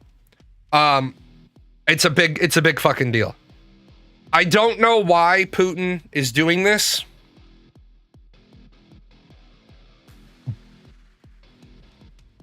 But we're going to see some shit come to terms with it. And now, see, Donald Trump created... I hate this fucking guy, by the way. This guy... That's going to draw an entire ambassadorial team out of the States to Poland. But here's the thing. I don't think Poland wants the United States. I think Poland may specifically not ask the United States to be part of the discussion, which I believe under Article 4, Poland controls who they consult with. Yeah, Poland doesn't need the United States at this point to beat Russia. See, this is where Donald Trump kills me. And then I'm going to grab this good comment that I see. Donald Trump has created a world that he forced Europe to rearm, and now Donald Trump gets sent to eat at the kiddies' table. Taxing the wealthy simply because the perception that they have more to give is inherently problematic. It shifts taxation from being based on clear rational principles, such as income, profit, or actual capacity, to a subjective judgment rooted in envy or assumption. When a tax policy is perception-driven instead of evidence-based, it risks punishing success arbitrarily, discouraging investment and innovation. Yes, exactly. Right, exactly. First of all, when you tax the rich on fiat wealth, the rich will simply leave. I did some mathematical numbers the other day, and everybody's like, oh, well, the exit tax, the exit tax, the exit tax. Just so you're all clear, my shitty little company that has almost no ability to shed itself of liability, I can move my company out of America for 3% of its overall value. And I have no international interests already. Tesla, Microsoft, Amazon, all these big ass companies that we rely on every single day, they can move all of their wealth out of America and not have to worry about the exit tax. You can create a company like Nike did, and how this isn't shut down lets you know that our tax code is bullshit. This isn't a loophole, though. It's one of the rules. Nike of the fucking Cayman Islands or wherever charges Nike US and Nike Europe $1 billion a year in licensing fees for the swoosh. So right off the top, $1 billion comes off of their income because that's a bill they have to pay. If you wanted to close that shit down, you fucking turn that shit into a sales tax. That's where a usage tax, a federal usage tax, shuts down these other stupid laws. Because there's nothing you can do about Nike charging themselves $1 billion from another Nike holding company to use the swoosh. There's nothing you can do to shut that down. Because that's international law. That's agreements we've made with other countries. It's like that woman who made the video about being so proud of herself that she called immigration on the Hyundai plant, and then Korea sent a plane to pick up all their people, and now that plant is probably not going to online. No, chill. No. You got your information from the mainstream media. They didn't smuggle in illegal labor. They were on visitor visas in agreement with the federal government to open up that plant in Georgia. The deal is, were there a handful of them that were supposed to be gone in 75 days and they were here for 90? Yes. The deal they have is they come over here and they get their housing and their food provided by Hyundai. And they're here for 75 to 90 days. And then they go home. And then they get paid when they go home. Yeah, the intent of those visas was to train U.S. workers and oversee the fucking construction of the battery side of the electric vehicle plant. South Korea is pissed at us. And they said, fuck it. Figure it out. That's literally, they're like, fuck you. We're not opening up any more shit with you. How dare you treat our nationals that have a visa this way? Well, they were illegally working. Illegally how? How the fuck are they illegally working? They're not being paid until they get home.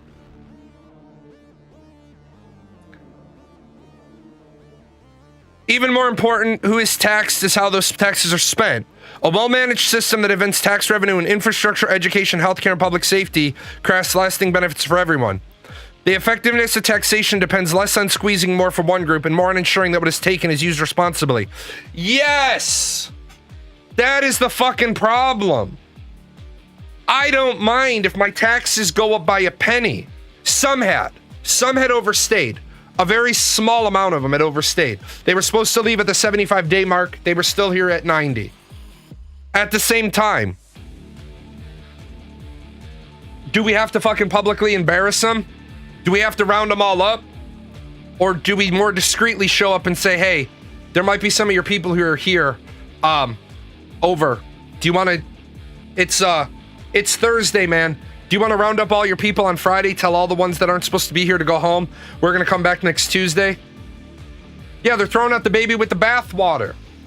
But yeah, the problem here is that all these people that are talking about tax the rich, tax the rich, tax the rich, tax the rich.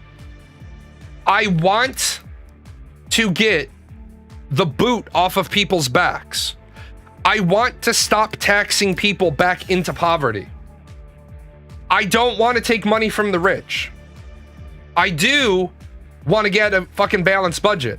What is the point of talking about taxing the rich more when the government brings in 4.8 trillion and spends 6.2? What's the fucking point then? What is the point? There's no point in talking about raising taxes or tax relief or social programs when you know on the 1st of October, 5% more of the tax revenue goes to pay down the national debt because Donald Trump and Mike Johnson and the Congress and the Senate, they literally won't, the country needs to shut down. Good, fuck it, shut it down. Fuck it, shut it down. People are hungry, give them MREs.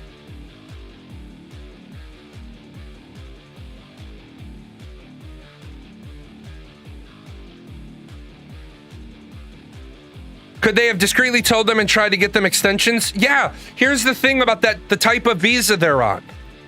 The type of visa they're on is an agreement to establish American business. That type of visa does not require an exit out of the United States and a return. There are some visas that can only be renewed once you're out of the country.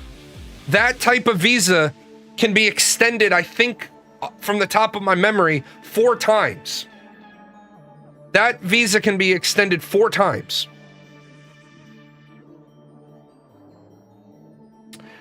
The workers being there was part of an agreement that Trump made over tariffs. Trump depended on a bigger investment by South Korea and American side manufacturing. Then the U.S. pulled this. The South Korea pulled their $150 billion investment. So good job, U.S. You just showed us the true art of the deal. Yes. Yes. Because this is the exact example of what I'm talking about. When you fuck your friends in a less than loving manner, they stop being your friends.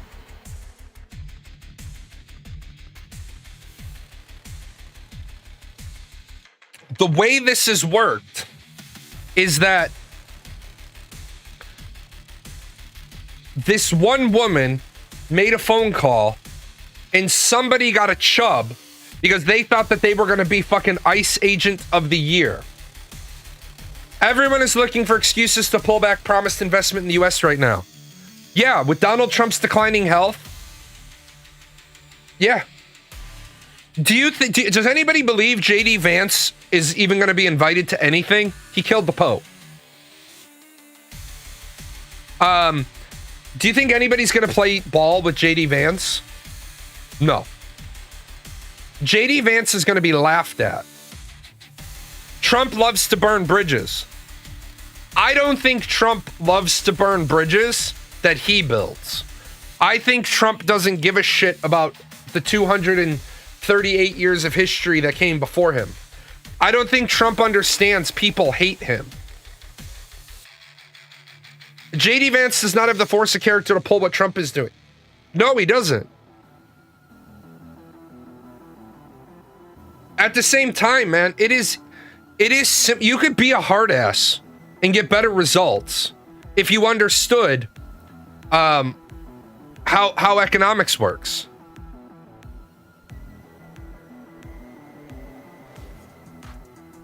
If you understand how basic economics work, then you would understand that 100% of the tariffs on goods brought to the United States is paid by U.S. Companies. Period. You have to pay for it. Trump can just build a new bridge. The problem is nobody wants to build a bridge with Trump.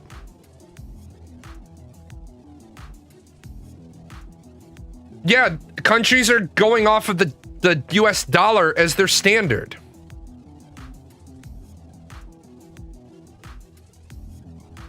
We don't have shadow presidents. People need to stop that bullshit. We don't have shadow presidents. It's a big fucking conspiracy thing. The Rothschild family does not run America. If you want to be taken seriously in a political discussion, be serious. There are no shadow presidents. The president is the president. Who has access to the president is controlled. I mean, yeah, you can have people pulling your string. You did not understand the comment about the Pope? JD Vance met with the Pope and then the Pope died. That's what happened.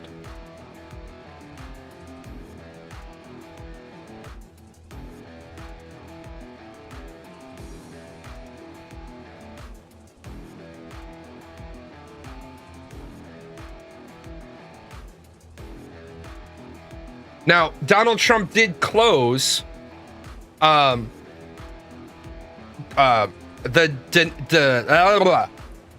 de minimis exemption, where if you imported something under $800, you could pay for that duty free. You didn't, that was duty free. If Trump had only attacked that, it would have increased the amount of tariff money paid. At the same time, a lot of people wouldn't have ordered that bullshit from foreign countries if they realized what they would have had to pay for it. Donald Trump is a terrible fucking financial leader because he doesn't understand finance. 1 out of every 10 things that Donald Trump wants to do is a good idea. The other 9 wash away 10 times over. People following the American dollar is going to start slowly changing over the next few years if things keep up. Oh, people will absolutely get off of the dollar. But I want to remind you that, as I had to explain to my brethren in Europe over and over and over and over and over again, the euro is not stronger than the dollar. Just because for €1 you get $1.08 American doesn't mean your currency is stronger. But you've been fucking brainwashed into one really small part. It's not just a matter of how much can you get. It's how much buying power do you get. So like at the time that I did, the last time I did this, and this is probably kind of dated. I don't even know if I still have the old one because I knew it was dated. I might have thrown it out.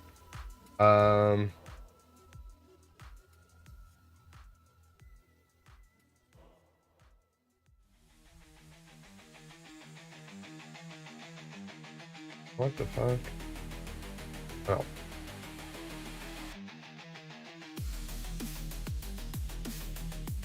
I'm looking for the example that I use.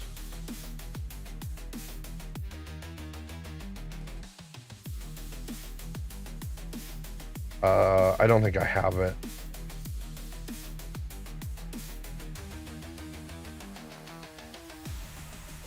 Yeah, I don't have it anymore. The value of $1 versus the value of a euro. It was like an average gallon of gasoline in America at the time was like $3.59 a gallon, and it was $13 a gallon in London because you guys buy gas by the liter. So Trump just posted on Truth Central. You mean Truth Social?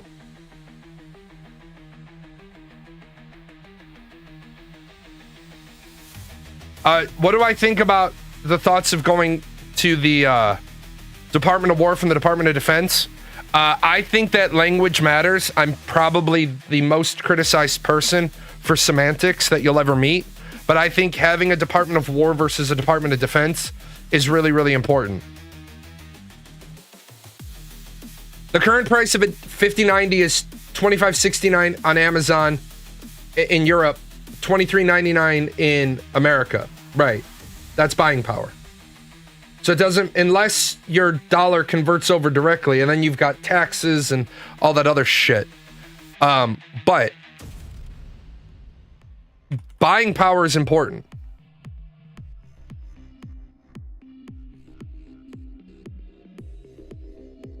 Oh, here we go. He actually said something smart. What's with Russia violating Poland's airspace with drones? Here we go. There you go.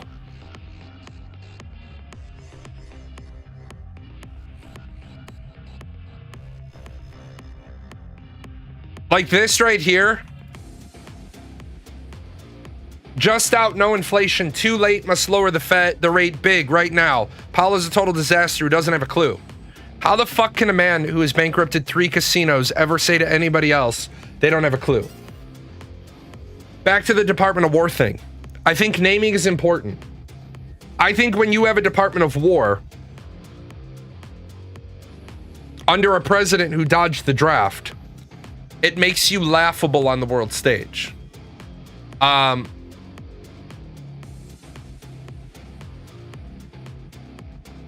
I truly believe that the Department of Defense is a better term for that department, because we don't want to be at war.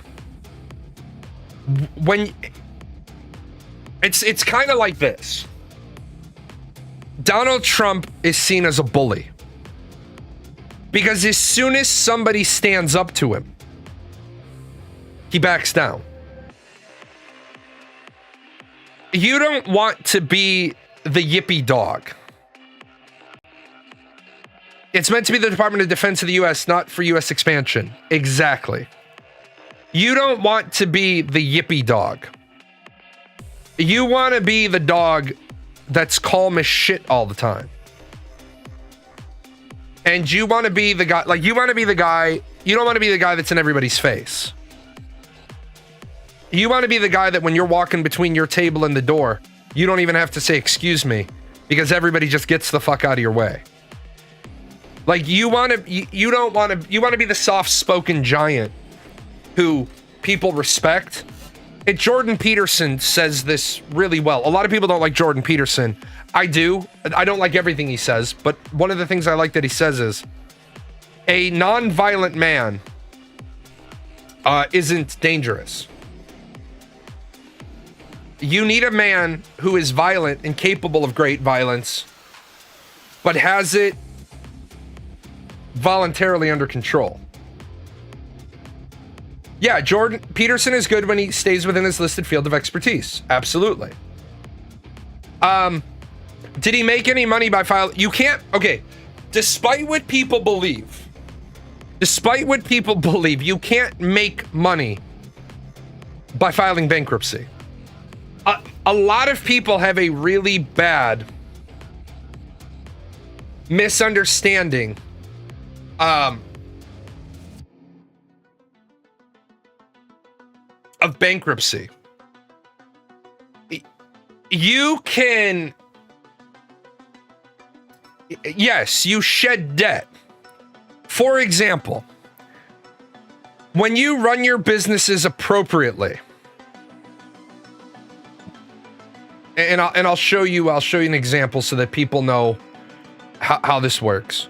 So I'll just do 4 rentals. Each of my rentals was a limited liability company in and of itself that was all tied to a singular holding company. When you sue, no, you can't abuse it. That's what people don't understand. You can't abuse bankruptcy court. You can't. I'm planning on declaring bankruptcy on that LLC. So what I do is I transfer a bunch of debt to this LLC.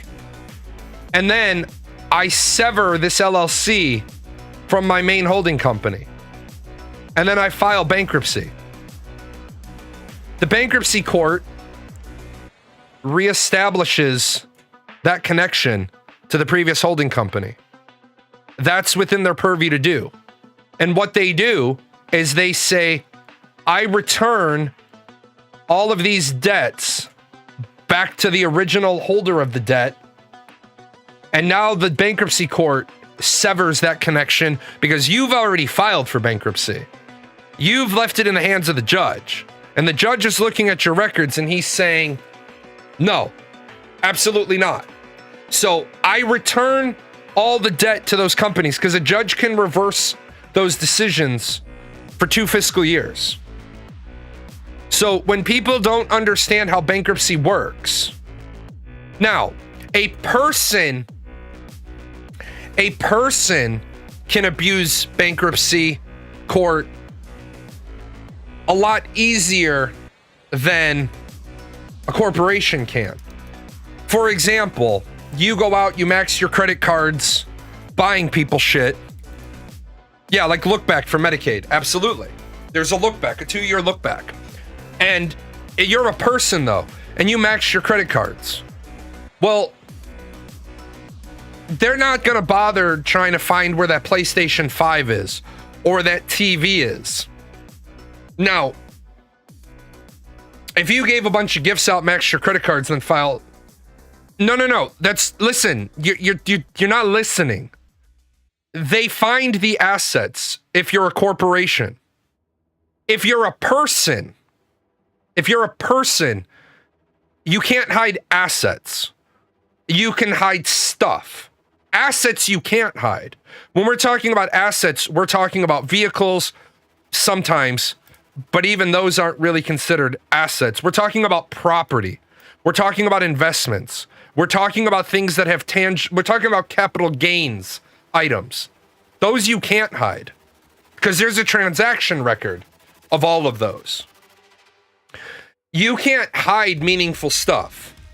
Now, some people will say, well, what if I bought a bunch of savings bonds? With what? You can't buy those on a credit card. When you bought those, you traded currency for those.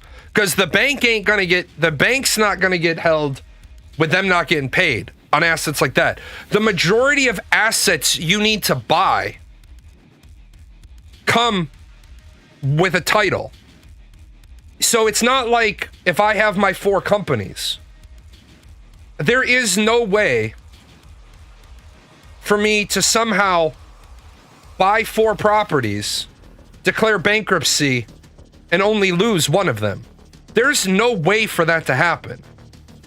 And I think people get confused because they see a lot of debt get lent out. Oh, well, if this company infuses all these with cash, yeah, the courts at the corporate level go in and take that cash and return it so that the debtors are paid. They literally say you owe that company the money back at the corporate level. The personal level is different. Abusing personal bankruptcy undermines its intent as a lifeline. You can transfer listen, you dumb motherfucker. See, you're missing the point. I've said it like 5 times. First of all, you can't hide money in different accounts because money is a fucking asset that they can track. There is no fucking way to move money into bank accounts without leaving a trail. Okay? Stop trying to be smarter than everybody in the fucking world when you keep saying dumb shit. You can't hide cash. You can't hide it in accounts because there is a fucking record of it. Okay? You're one of the dumb people.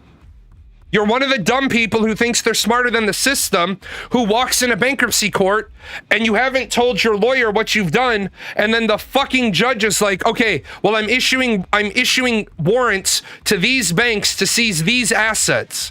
And you're like, but I hid that stuff. There is a fucking record of every fucking account transaction.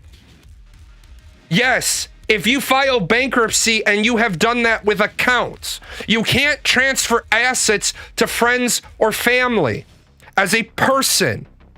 You can buy shit. You can buy TVs and clothes and PlayStations. And unfortunately, they don't give a shit about that stuff. You start talking about cars that have a title a house that has a title, cash in accounts, they track all that shit. Now, if you want to take the shit out of your ears and actually learn, this will now be the 4th time I've said it. It is different between corporations and people. When you're a corporation, there is no way to retain growth by filing bankruptcy. You're shedding debt. You're shedding bad decisions. Donald Trump lost his casinos. He lost his holdings. That's what people aren't grasping.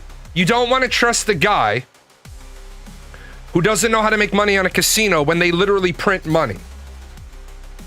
Now, the reason why personal bankruptcy carries such a long fuck you period is because of what Sean said, because so many people abuse bankruptcy court. That's why when you file for bankruptcy, you're fucked for usually, give or take, 7 years, depending on the bankruptcy, depending on the terms. You're fucked for 7 years. Do you know what that means? It means I want to rent an apartment. No. I want to get a loan. I want to get a mortgage. No. Because a bankruptcy is a legal way for the mortgage company to say, nope, we don't even have to process well, you're discriminating against me. Nope, it's in that paperwork you signed. Remember when you went to bankruptcy court and you basically said you're going to have the fucking scarlet letter on your chest for the next 7 years that allows all creditors to deny you for no reason other than you filed bankruptcy? That's a good thing. What would be a better thing is if we fucking taught people how to manage money. There was a girl the other day, she made a TikTok. She said, when my grandmother died, she owed like $35,000 on her credit card bill. And I don't understand why more people don't just max out their credit card bills before they die. Well, number one, if everybody just maxed out their credit card bills before they died, what do you think is going to happen to the interest rates? Everyone pays for that. Everyone pays for that. Yeah, we were randomly talking about bankruptcy, but you were talking out of your ass about bankruptcy. You were talking out your ass about it because you're like, you can transfer it into other accounts. No, you can't. No, you cannot, because it's in an account. And yes, what will happen is this, and this is the problem with that shit. And this is what people don't realize. Here's bankruptcy court. Here's me. Here's you. Here's Visa, who I owe money to. And I put $25,000 into your bank account. And then I filed for bankruptcy. What the bankruptcy court is going to do is you're at Chase Bank. The bankruptcy court is going to see that transaction. The bankruptcy court is going to send a writ to Chase that says to take this $25,000 and transfer it back to you. And they're going to tell your bank, Bank of America, when that $25,000 comes in, you freeze it because it's the lawful property of Visa. I just fucked you over because you wake up today and you see your bank account is a negative 25,000. And you start flipping the shit out and you're calling Chase. And Chase says, what is it if you buy Bitcoin instead and you do this process? They'll go after you criminally and force you to turn it over because we're turning around and we're making Bitcoin an asset. So you bought Bitcoin? Great. You're trying to defraud bankrupt. You have entered paperwork in to a court and you have tried to defraud the government. One, they'll throw your bankruptcy case right out with penalties. Two, they might throw you in jail for contempt because the judge is going to give you an order. Yes, filing for personal bankruptcy triggers a detailed audit of your finances. Like a lot of people think you go into bankruptcy court. Yeah, they don't even need your Chase Bank information. They can find that transaction through where you transferred the money. That's what I'm telling people. Unless you walked into and the other thing is, even if you walked into the bank and you somehow, they were restructures, bankruptcy, shedding debt. White collar prison is full of people who took their legal and financial advice from TikTok. Remember the TikToker who for like 2 years he was making TikToks telling people how to like defraud the government? And then he had to delete all those videos, and he had to make one video by court order. He says, all right, guys, I have to make this video. I'm going to jail for 364 days. All the things that I've told you to do, yeah, you shouldn't do those. They're all illegal.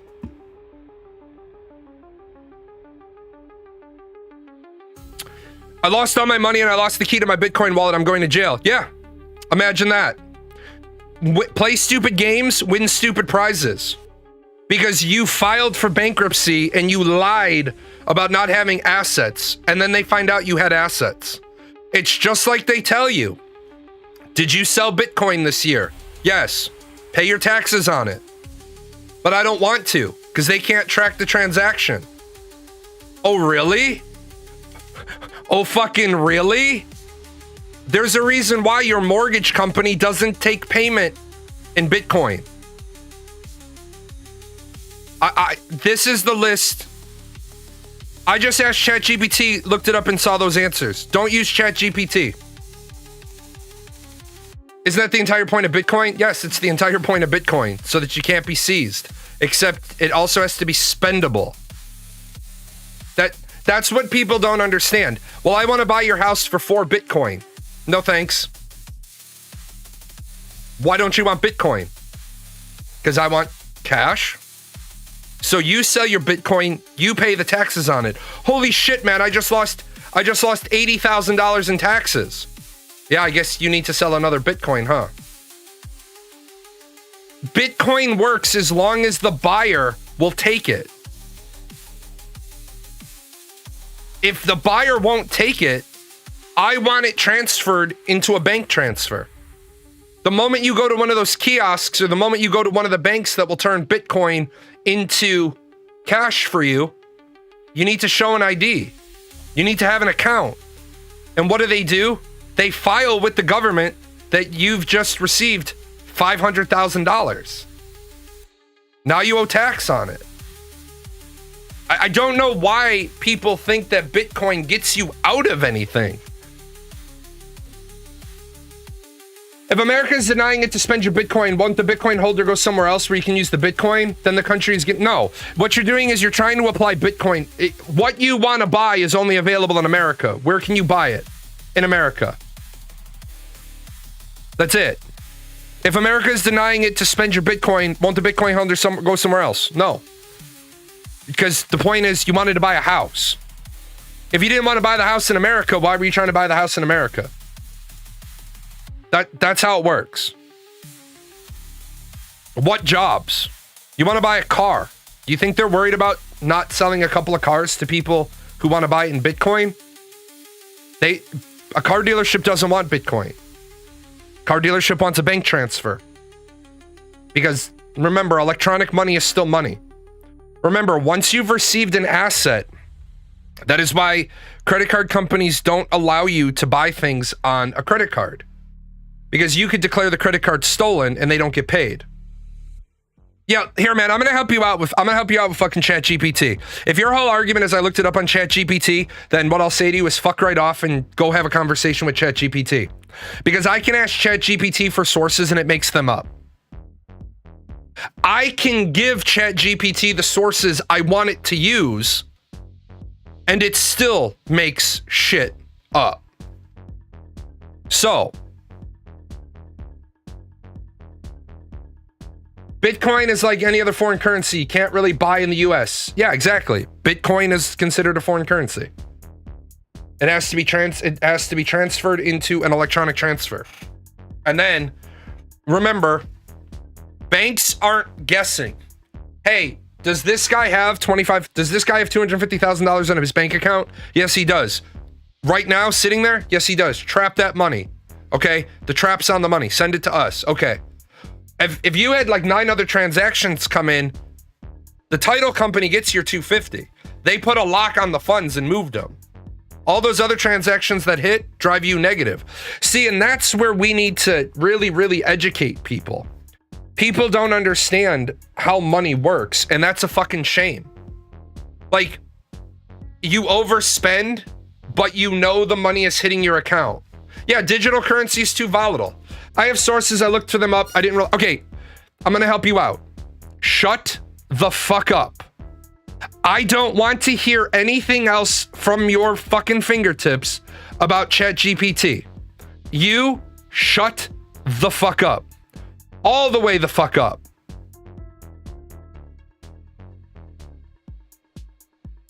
If that's not clear enough for you, the next thing I do for you will make it crystal fucking clear.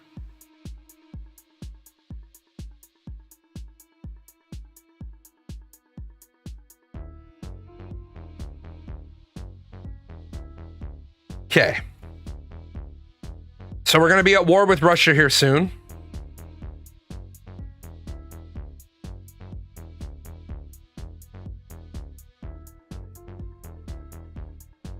Russia says it has no plans. Russia says it has no plans to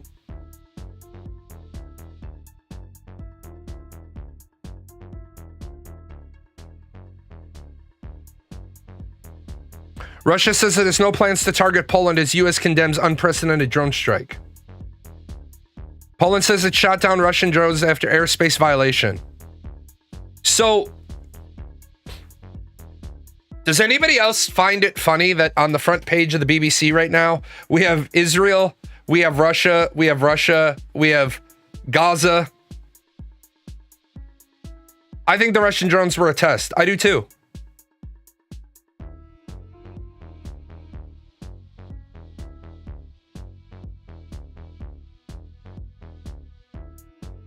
What is the world? Yeah, I heard Israel bombed Qatar. And why? Okay.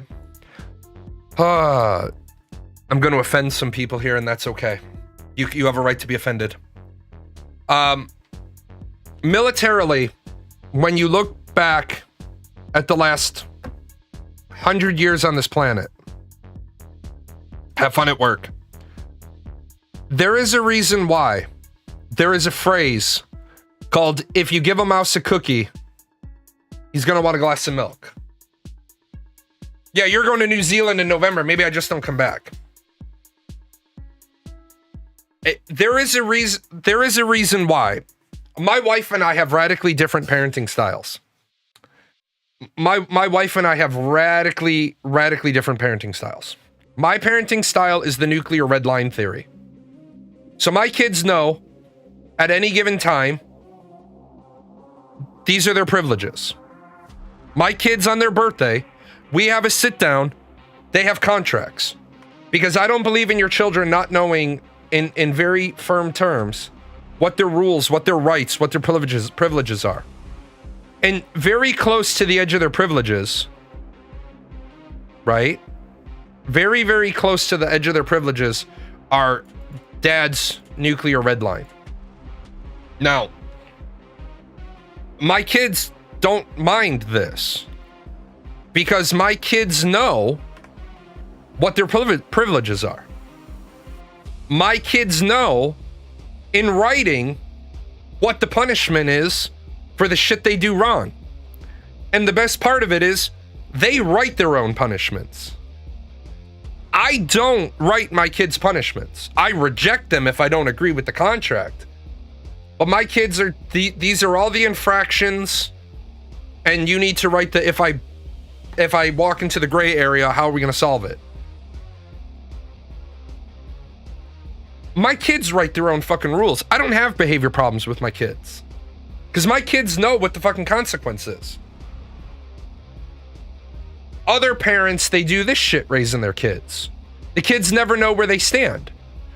The kid so the kid has I'm allowed to do this stuff, but this stuff is questionable, and this stuff is I can't do.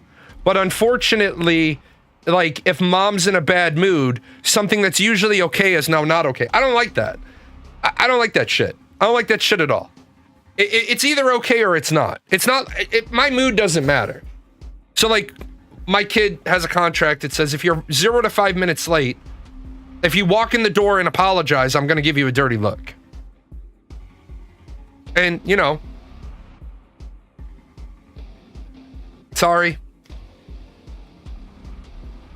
My kids were usually never late. At 5 minutes, though, I'm putting on shoes. I'm putting on pants. I'm putting on a jacket. And I'm standing outside. Because now, like, where the fuck are you? At 10 minutes late, I'm loading the phone and I'm checking your well, actually, at 5 minutes late, I'm checking the phone. I'm looking at your Life 360 dot. At 30 minutes late, I've already come and found you. There is no 30 minutes late for my kids. That doesn't fucking exist. Because at 10 minutes, I'm in the car. Because I'm finding your phone. Because as I tell my kids, it's not their phone, it's my phone. It's my phone that I assigned them. My kids didn't have a problem with this. My kids were never late. My kids understood. Because we talked about it. Hey, the reason why parents freak out when you're late is we're worried about you. My kids also know in that section, just call me when you get to the driving age. I do not want you speeding home. I want you to call me. And then I want you to drive the speed limit. Because you're not late if I extend your time. Okay. My kids never had a problem with this. But apparently fucking Israel has a problem with not bombing sovereign fucking nations. Look, I appreciate a good war on terrorism.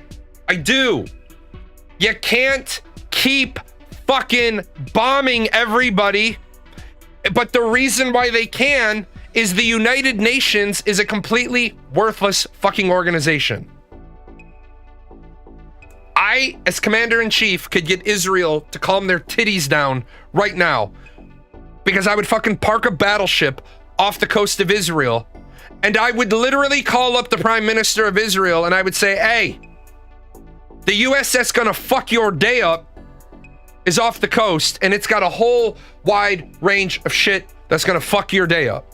We got cruise missiles, we got tomahawks, we got fucking rail guns, we got fucking explosive artillery shells, we have knives, rocks, fucking pigeons.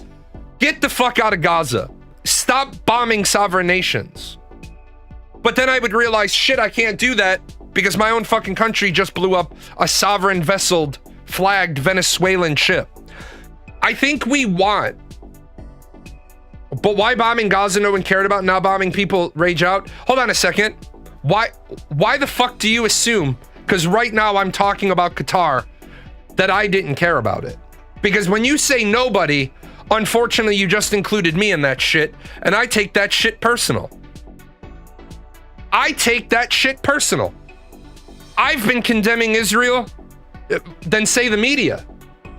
Then say the media, but don't say nobody, because I've been condemning Israel for 2 fucking years. But I also condemn Yasser Arafat fucking 20 years ago, could have had a country. I condemn fucking the Palestinian people as a whole because they elected Hamas in 2007. Now, just so we're all clear, when I talk about Palestine, I talk about the Palestinian people as kindred spirits because I'm Irish from Southern Ireland. And our country had 6 counties taken away by the British, and the world didn't give a fuck. You will never meet a more fucking cynical people than the Irish. I want to remind you, the fucking Irish Civil War, the Irish political bombing terror war, ended about a year before I was going to be expected to like make a really big decision, right? It's all about money, faking shit. They care about humanity and people. All they care about, Gaza has no money or rich people, bomb them, who cares? But you attack Qatar, how dare you? No, stop.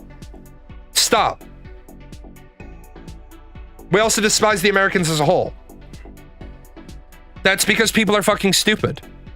If you despise Americans as a whole, you're fucking stupid. And here's why.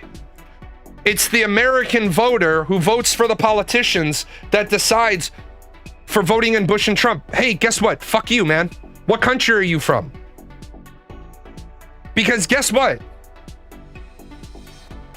The honest to God fucking truth is, if you hate all Americans for voting in Bush or Trump, tell me which country you're from, so that I can fucking analyze your shitbird of a country, because there ain't no good countries on the planet. You voted in Bush and Trump, yeah? We had enough of fucking Obama. Yeah, what did you want us to vote? Kamala Harrison, an individual who had zero problem with fucking getting rid of a democratic republic process? I don't like the fact in the last presidential election I had to choose between an asshole and an asshole. I don't like that fact. I hate living in a country where we don't have statesmen. But you say people didn't care until you attack Qatar. Qatar is a sovereign nation. And this is the piece that the Palestinian people either need to accept or fucking die, because there's no middle ground. Palestine has never been a sovereign nation. You have never, ever, ever been a country. Palestine has only been around, right, since Emperor Hadrian in 136 AD. Your country's origin as a country, loosely quoted, you've only been around since 136 AD, and you were never a country. You were never a country.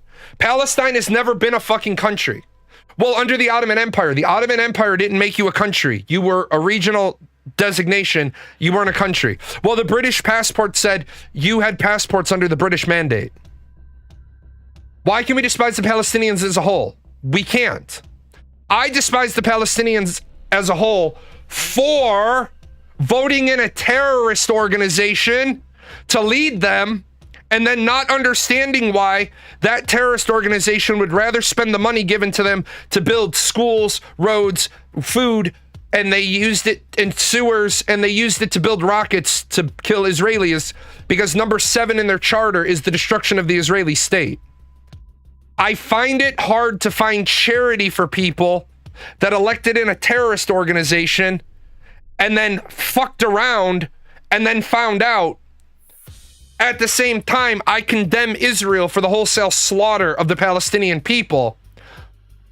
But when the Palestinians won't get off their fucking wrong square, we're a country. No, you're not. We've always been a country. Then why was your fucking leader, Yasser Arafat, at Camp David offered the 97-92, which was really an 86% solution? If Yasser Arafat really believed that Palestine was a country, why the fuck was he at a negotiation to get recognized as a country? So one of two things are happening here, right? One of two things are happening here. Either number one, you've always been a country, so why was Yasser Arafat trying to get you a country?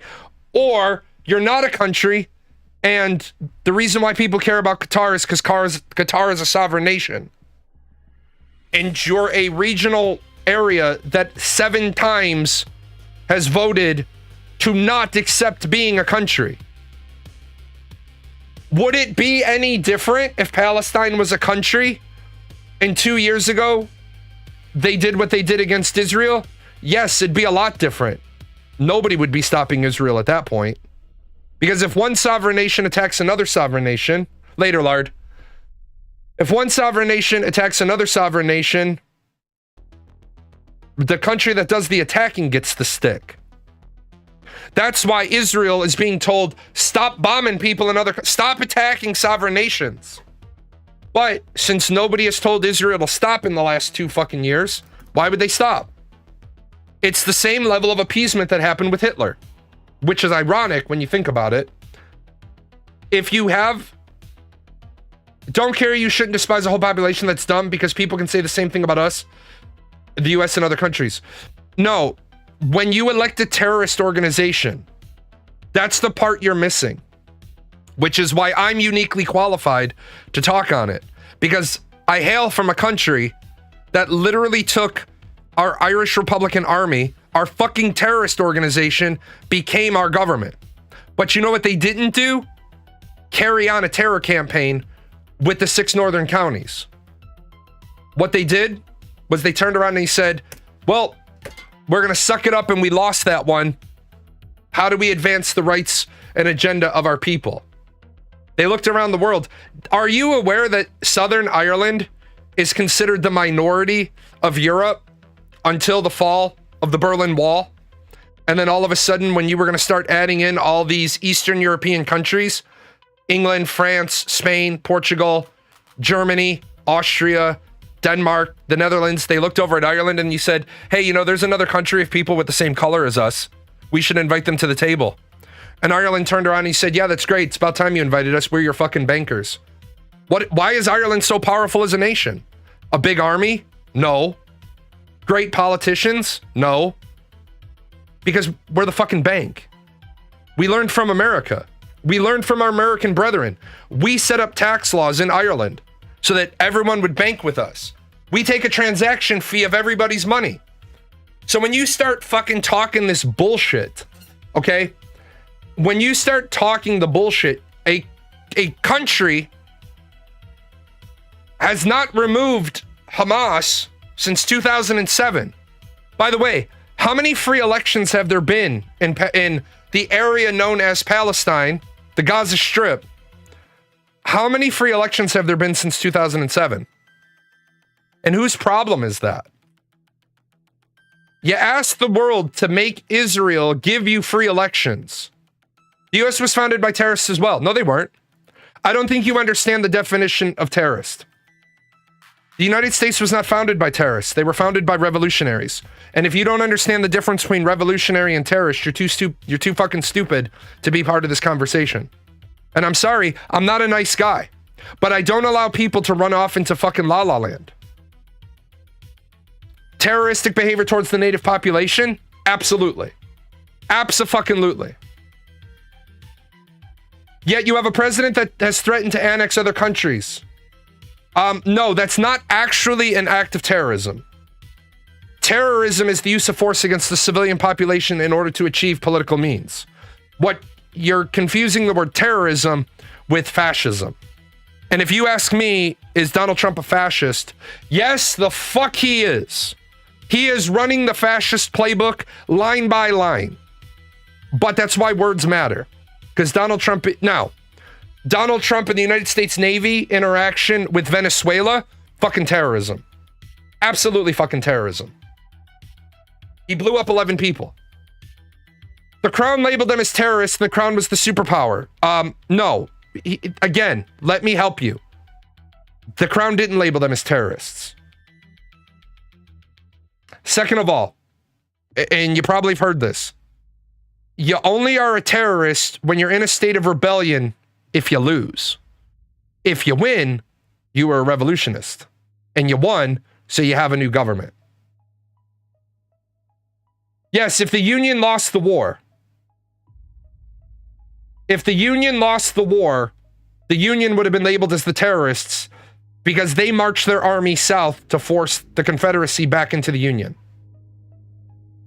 Wasn't the Irish Republican Army democratic socialism with the Catholicism? Yes, it absolutely was. What does wiping out the whole indigenous people count as? No, that's terrorism. That's absolutely. Because the Native Americans were a civilian population that were wiped out by the U.S. government. And you notice, see, people try to hit me with the gotcha moment.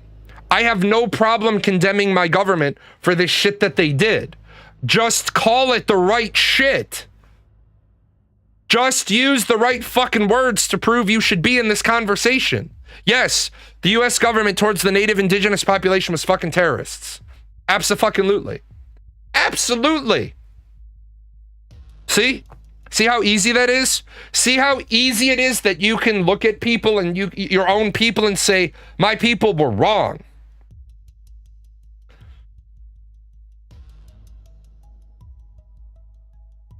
Yes, terrorist itself was coined during the 18th century revolution, the Reign of Terror, to describe state-sanctioned violence against who?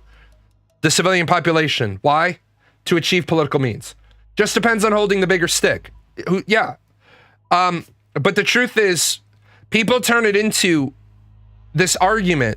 Well, you won't condemn your own people. I condemn my own people all the fucking time. I condemn America all the fucking time. Which is why I have no problem condemning everybody else. You condemn Israel. Yes, I do. You condemn Russia. Yes, I do. Well, how dare you? Well, how dare I not? Yes, the Crown called them insurgents and rebels.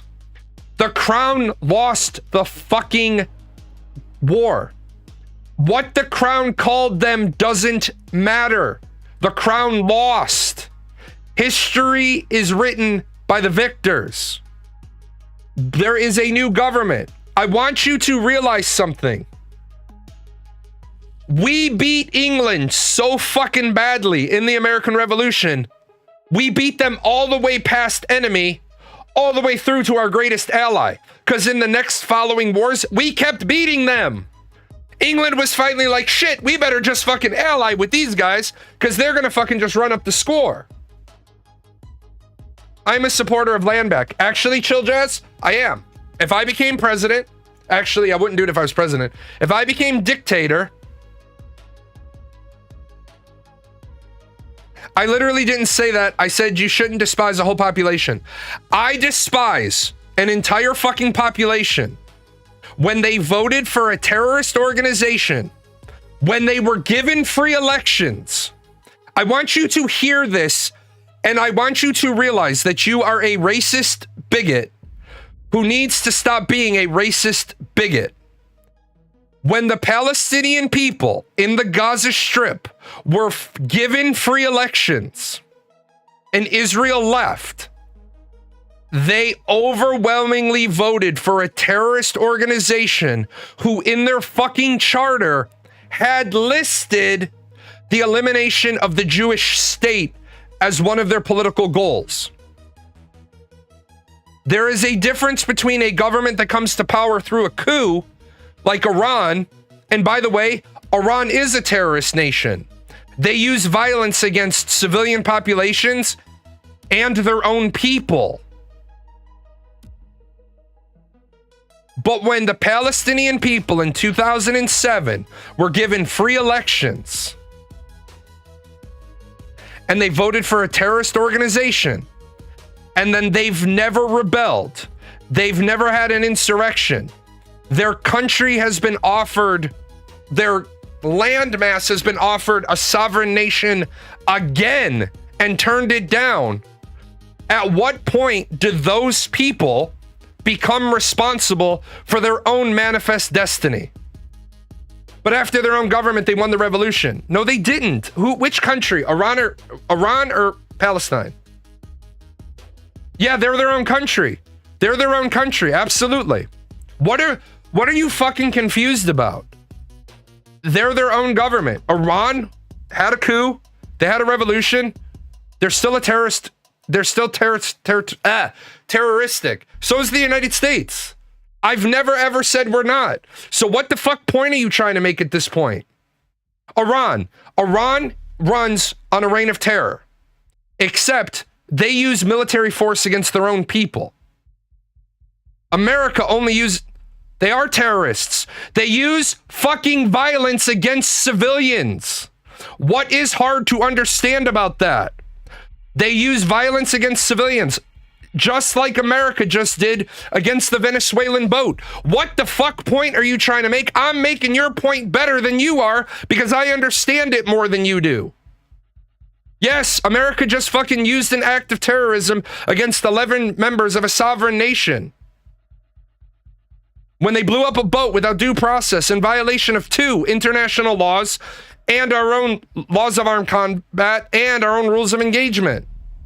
What the fuck point are you trying to make now? You're just a dumb fuck. You are literally at the top of the show why I said people that don't know enough shouldn't be allowed to be in the conversation. You shouldn't be allowed to have an opinion because you don't even know. You said because they become revolutionaries when they win. No shit, dumbass. No shit. Is anybody saying that they didn't win their coup? Did I say that? No.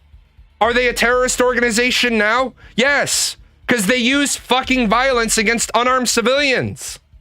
What the fuck part can't you keep up with? Do I gotta slow the school bus down for you?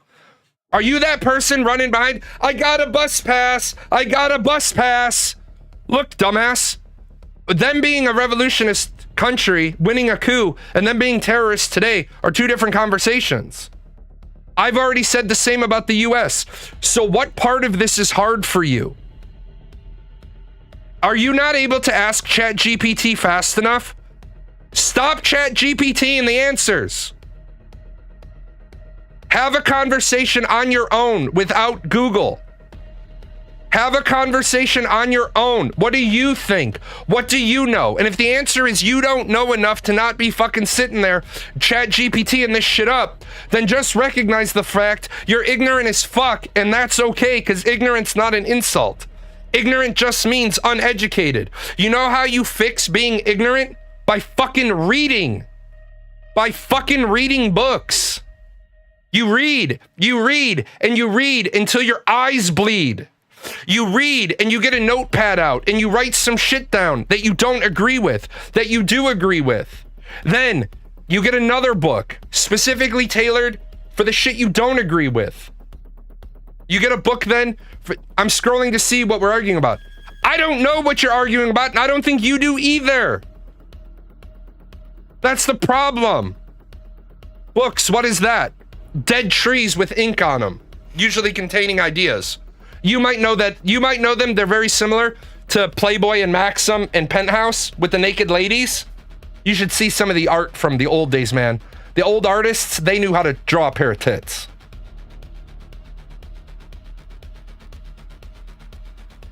This is why I get fired up. Because people are dumb. I get fired up because people have failed themselves.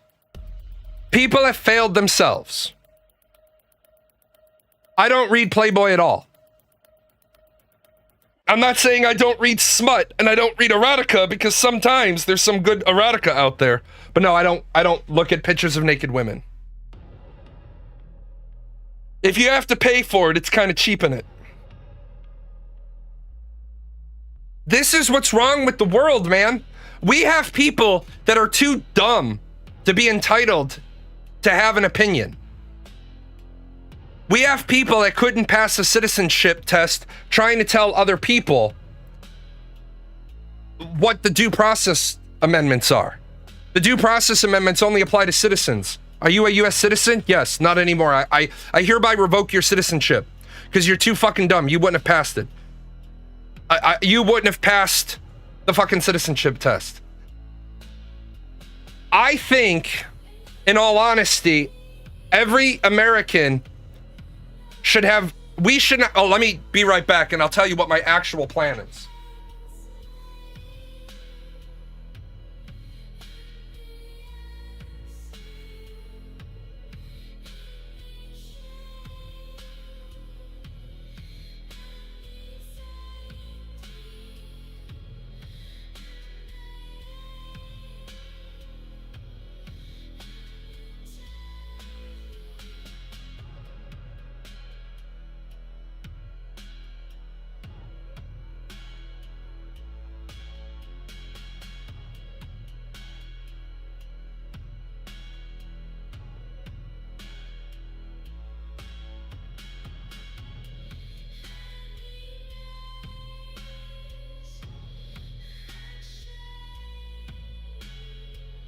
Okay, so I truly believe, yes, this is very much dystopian, Orwellian dystopian.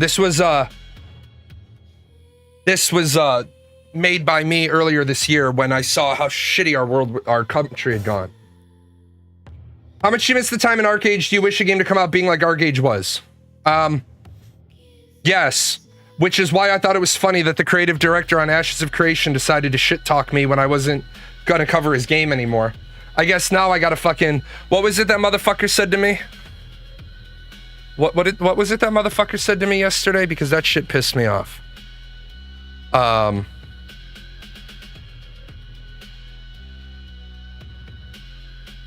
on, what the fuck did he say?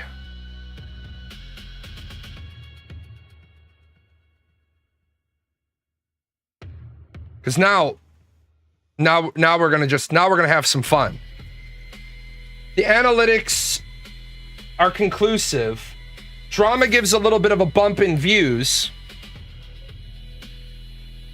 It takes a certain type of individual to continue delivering to the newfound audience, which eventually ends in burnout. Death Proxy, It's Ziz, Jalan, and Narc. It's much healthier when losing hope to take breaks and pace yourself. This is my general advice I stick to for creators that feel they are losing hope and patience and masquerading it as truth-telling. Holy fuck, motherfucker. You think I stopped covering your game because I ran out of juice?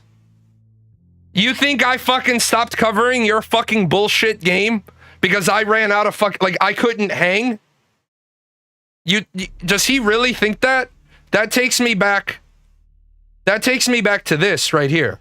You think you're winning this game? You don't even know the goddamn rules. But don't worry. I'm gonna teach them to you. You want to be a fucking douchebag and say this? If you had put Death Proxy, Ziz, and Narc on that list, and you kept my name the fuck up out your mouth, that would have been cool. You don't like the fact that I put out an article talking about how you lied? Because it's a lie. Because it's not even a misspeak. It's a fucking lie. You want to fucking throw that shit out at me? Fine. I have no problem. I can pack up the politics show, put this shit on a shelf. I have no problem going back and covering Ashes of Creation. And I have no problem going all the way back to the fucking very beginning. No, I haven't slapped him yet.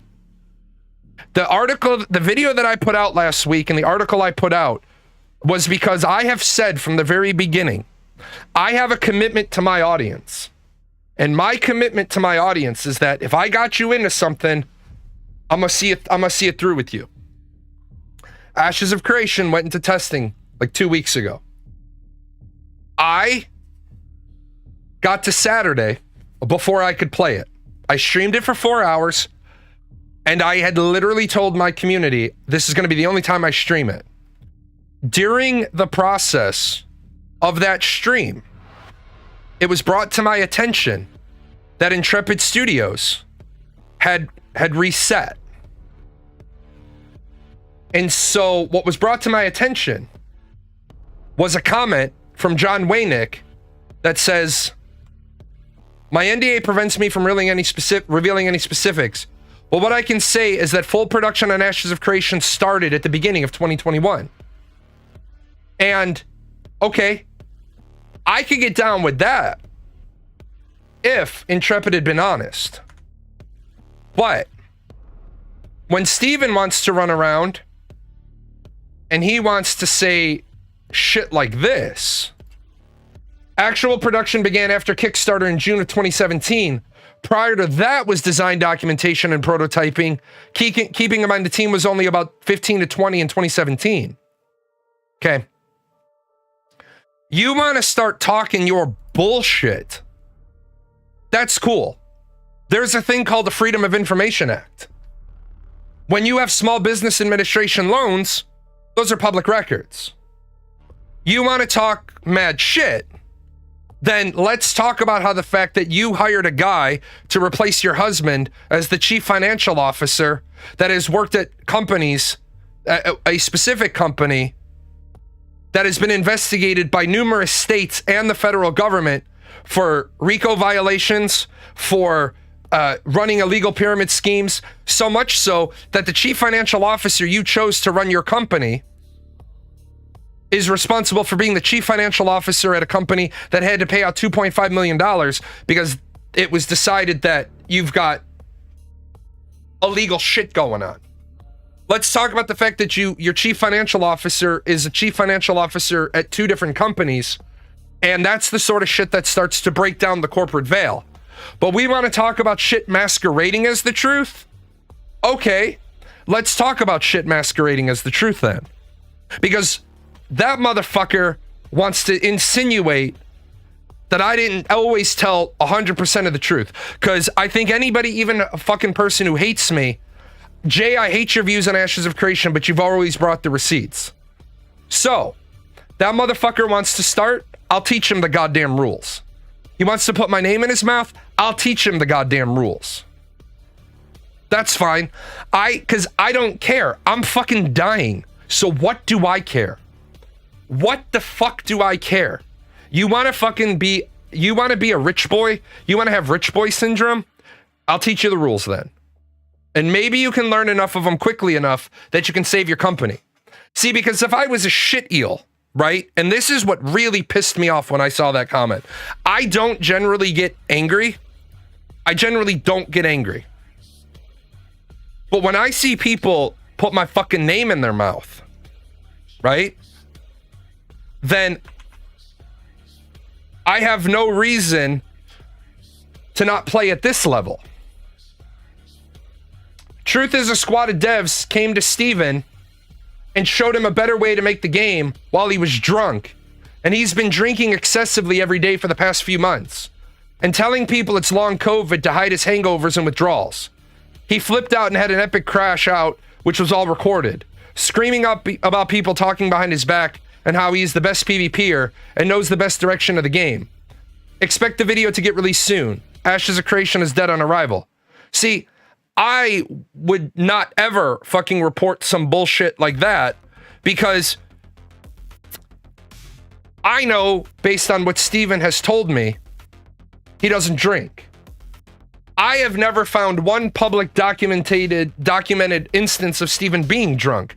No DUIs, no stories of anybody that's known him at personal things. I know people that have been at game developer conferences with him. I know people that were at PAX with him, and they all said the same thing. Steven doesn't drink. So why the fuck would I run in a direction with that toxic vitriol that somebody else posted? But instead, I'm stuck in a situation where that motherfucker wants to throw shade at me, but he supposedly has a public relations firm. Okay?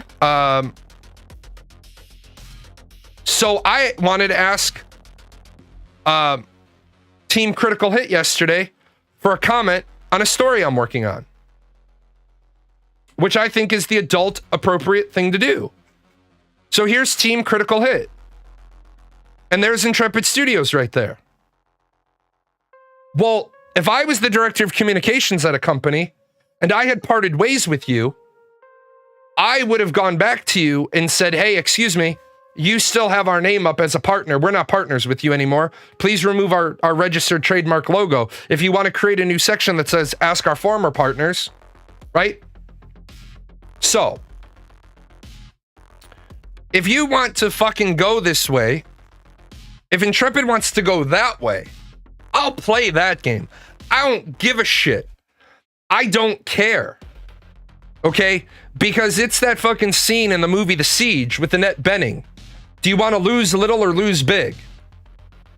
Why the fuck Steven would say something and like, you're gonna assume that what I'm saying is because I've lost faith? Dude, I've said it for 7 years. I want your game to launch. I want Ashes of Creation to launch. Because I know I'm owed a check. I want your game to be fucking great.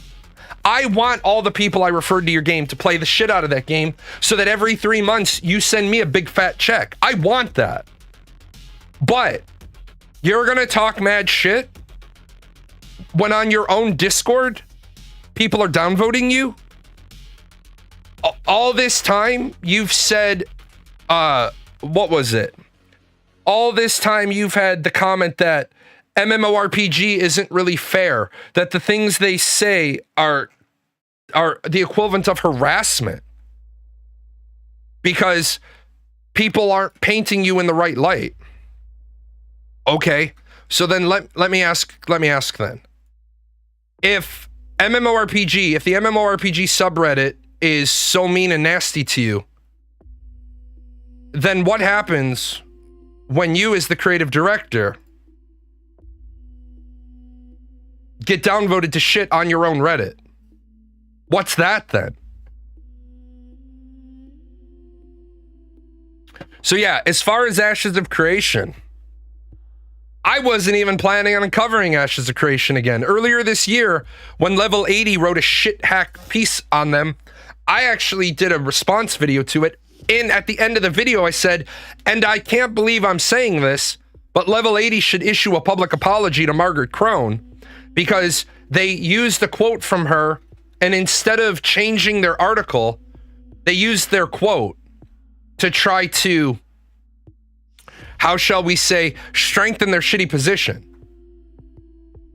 But you're gonna fucking put my name in your mouth that I wasn't honest? Oh no, motherfucker. Oh no. Because at the end of the day, see, as I've said all the time, I have integrity. Every single thing I've ever said about Ashes, I stand behind every single thing I've said about Ashes. No, the game will never release. My personal opinion, my editorial opinion, is that the game will never release. And the reason why the game will never release is because Steven has no idea what the fuck he's doing. Steven doesn't know how to be truthful. And when you don't know how to be truthful, and you lie about little things, like you lie about your studio size, or you lie about you didn't know when you'd made the decision to put APOC on Steam. Like, look, man, I'm not smart enough to fucking data mine your game. But that doesn't mean I'm not surrounded by an awful lot of people who hate your fucking guts that have data mined your game. No, I don't think it'll ever release at all. I don't think it'll ever release at all. I think the best you'll get is beta testing. Right? Because when somebody can data mine out, and I don't know if this is true. I have no way to know if this is true. But this is what somebody tells me is contained in the code. If you're taking the time to make fake personal arcs for the live streams, then you have a really big problem. Because you're supposed to show off what you make. You're not supposed to make stuff. It's one of the fucking personal arcs. See, I wasn't involved in this shit enough to actually dig in. I just wanted to stream my one day to fulfill my obligation to my community because I referred a lot of people to the game. I wanted there to be a video, and that's why I streamed on YouTube, so it automatically saved the VOD. Just so I could say if somebody says, what'd you think about the game? I'd be like, oh, here's my video. That's what I think about it. I wasn't even going to make a recap fucking video of the stream. My video for last week in gaming was supposed to be on the mod that Final Fantasy deleted. Talking about why Square Enix was so afraid of this one particular mod. But now, it's like I got to go back and I got to relearn all the shit that I forgot about Ashes. Like, you reduced your overall node system by 29%. That's only including removing the 18 nodes that you took out and one node stage. That results in an overall reduction of 29%. And you're still not there? You've reduced your overall workload by 29%, and you're still not there? And then Intrepid Studios is all about telling everybody, oh, dynamic gridding, dynamic gridding, dynamic gridding, dynamic gridding. Yeah, guess what? That still doesn't solve the problem. To give you a real quick explanation of why dynamic gridding doesn't solve the problem, right?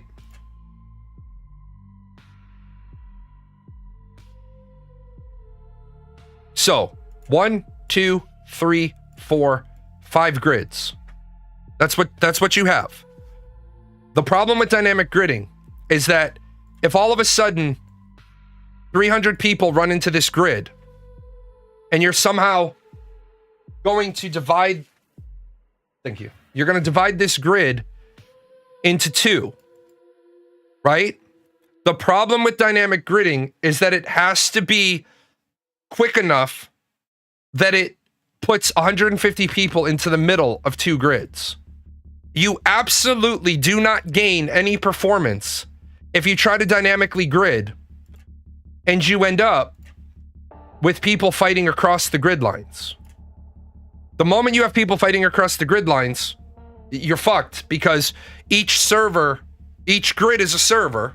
It has to be doing handoffs. Yeah, this is what the... Oh. Somebody data mined that out of the build. I didn't data mine it out of the build. I didn't data mine it out of the build because my terms of service agreement says I can't data mine. I don't even know how to fucking data mine. All I know is that If I can click on it and it's a text file, I can read it because I looked up the law. The law states that if I don't have to use any other programs to extract the data for reverse engineering, I can read it. And if I have to use a third-party program to open it, that's called data mining. I'm not smart enough to know how to do that shit, but there's lots of people who say, hey, look at this. I don't know what it means. Here, this is... I'll give it to you in ArcAge terms, Brawley. So, in ArcAge terms...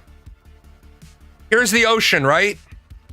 And Kraken can spawn here or Kraken can spawn here. Right? 2 fixed spawn points. What you don't want to have is Kraken spawn in either of those places if the white line is your grid. Because then you're going to have people over here and people over here. Through good game design, what you're going to do, and generally you don't want to do grids as squares. I got to get out of that habit. Right? So this is going to be like your hexagon grids for your game.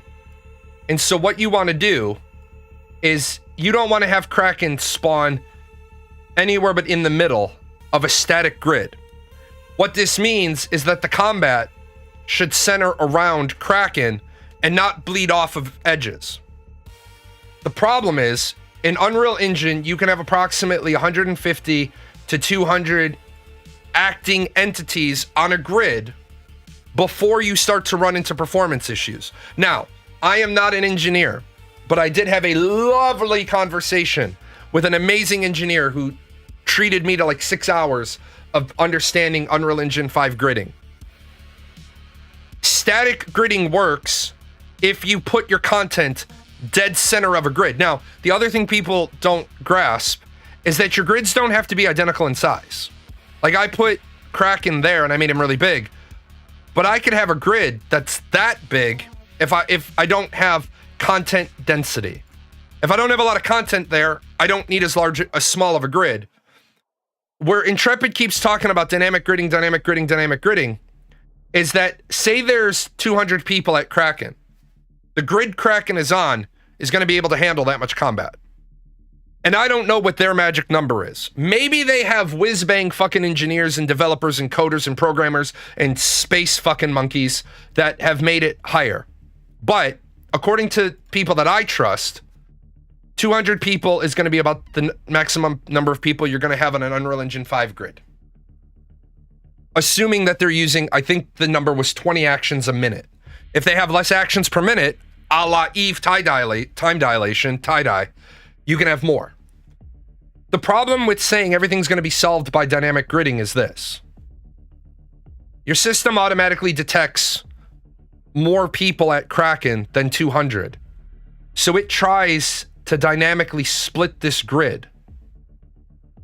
But now, player A shoots at player 17. And player 17 is on grid B. Okay? Now, grid A and grid B have to have a rule set. How is cross-grid combat going to work? Does A ask B for player 17's information and do all of the math? Or does grid A send a damage profile to grid B so that grid B can do all the math? And by the math, I'm talking about I hit you with a poison bolt. So I hit you with a poison bolt that should do 200 damage because grid A bundles up the damage package. When it sends it to B, B needs to know that it was 200 poison because it needs to look at player 17 and say, oh, they have 25% poison mitigation. And then here's where the problem starts to come in. Player 17 gets hit for 200 points of damage with a dot and now fucks off and goes over to grid C, crosses another grid line. Now grid C is like, hey, send me a data package on this person. Because I need to know without having dots restart or dots fall off. I need a player package. I need an immigration form. I need all of this person's immigration forms. What is their status when they cross that line? Well, then what happens when they cross over to D and you have fights going over grid lines? It's why the engineer that I was talking to said dynamic gridding is a great solution for very, very few situations. Your better situation is to build your game around content density so that you never have a bunch of people piling up. But you haven't heard that from Intrepid. But apparently, what was it? What was the statement? The statement is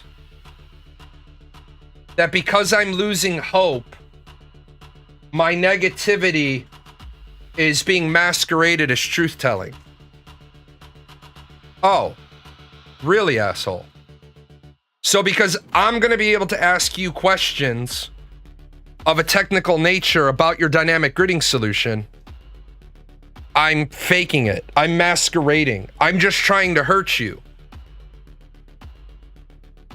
Yeah, uh-huh. Go back to being downvoted on your own Reddit. No, he won't respond to me. He's pissed off at me. And that's fine. He can be pissed off. He can be pissed off at me. You know why? Because I slept just fine last night knowing I pissed him off. And I'll sleep just fine tonight knowing I pissed him off. And when I finish working on the piece of content I'm working on, that does, apparently the Ashes of Community blames me, even though I've never had a piece of Ashes content get more than 15,000 views. It's my fault that I ruined Ashes of Creation. Oh. Okay. Now, if only I could ruin Donald Trump's political career as quickly. But no, we'll play. We'll play the game then. I just wanted to make the one piece of content and then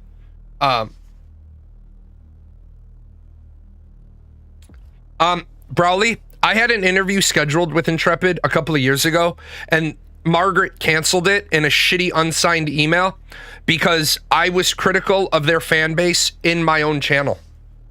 Even though they did nothing about the people that were constantly coming here fucking with me. When I went off on a couple of them, I think part of it started with, I called Vacnar a fucking meat puppet with somebody's hand up his ass working his mouth like a puppet. Because he literally repeated something that he either knew to be false or somebody didn't water him that day because he had an IQ sub houseplant. Because you knew damn well that they were still recording the footage, yet you're repeating lies. See, that's the problem. When you're going to say shit like, we're going to start recording all the footage in advance, and then you literally like, yeah, we just got done recording this. Well, that's not what your fucking meat puppet just said. Bring back Biden. I miss him shitting his pants every day. Man, here's the thing. There's no reason to be crass regarding the president. We find out that the guy has cancer. I think what Biden did was noble. I think what Biden did, even though I don't like his policies, was actually noble. Biden could have resigned. He could have stepped down. Biden could have made Kamala Harris the president. I think the fact that Biden served out the rest of his term with cancer was a great thing. I think we have I guess I will enjoy the Comet of Ashes alone. I'm not saying it's being shut down. I'm not saying it. Whoa. I don't know how the fuck you got there. I didn't say that. Those words never came out of my mouth. I never said that. Don't put words in my mouth, motherfucker. I'm a big boy. I'll say what I want to say. I did not say that. No, not releasing does. I don't think opinion editorial that it will ever release. Opinion editorial. I have never given you a fact that says it's not releasing. The op-ed, opinion editorial. My opinion. I'm talking about both at the same time. So, I don't think Twitch is not posting your VODs. It should. Oh, yeah, Twitch only posts my VODs when I'm smart enough to load them. I don't auto-load my VODs anymore because of an incident I had once. I loaded them all. They're all there. I have been forgetting to go in and load them. I don't load them automatically anymore because there was an incident once where I had doxed myself. So now I have them not auto load in case I've doxed myself, so that then I can delete the VOD or re-upload it. Yep. But I'm really excited. See, here's what I'm really, really excited about. I'm really excited that Once Human actually listen to their player base. I like when game companies, I like when any organization listens to their player base. Now, if only the government would listen to its constituents. But honestly, I understand why the government doesn't want to listen to people. And I'm not trying to be funny. I understand why the government doesn't want to listen to people, because people are fucking dumb. Society is fucking cooked. And I mean that in every sense of the word. Society is fucking cooked. People, I want to change the way the world works. I want to change the way the world works in America, because I want to take away everyone's citizenship. I want to take away every single person's citizenship. And then some people will be automatically grandfathered because you gotta grandfather some people, and everybody else needs to take a fucking citizenship test. It bothers me immensely that there are people who have American citizenship by birth that would fail the same citizenship test a foreigner has to take to get citizenship. It scares me that 50% of people in America don't understand the due process amendments 4, 5, 6, and 8 apply to everybody arrested here. A high school diploma doesn't count for shit, man. 54% of Americans read at below the 6th grade level. 20% read below the 3rd grade level. We have a situation in America where dumb people are educating dumb people because all we have is dumb people. Did you do last night's reading? No. How the fuck do you expect to get ahead in the world? We have people that literally say shit that they think is smart, and they haven't even done the math on it.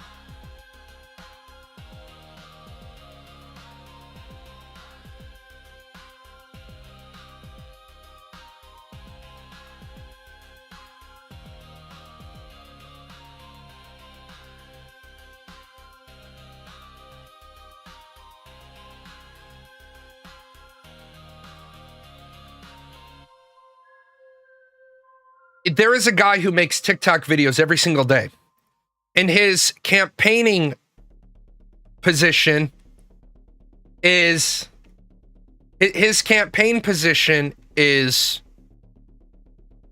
or his argument is, he wants the minimum wage to be 85% of the median cost to live in an area. Well, what he doesn't understand is that if the minimum wage has to be 85% of the median, then costs go up.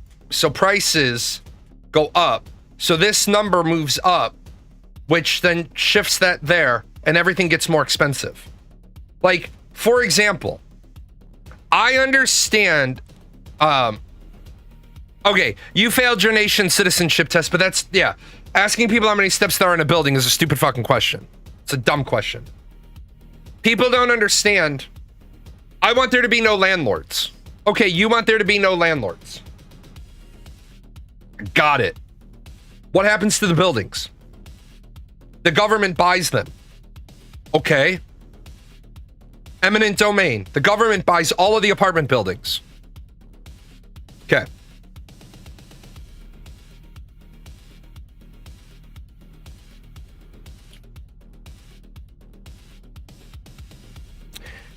Who the fuck maintains them?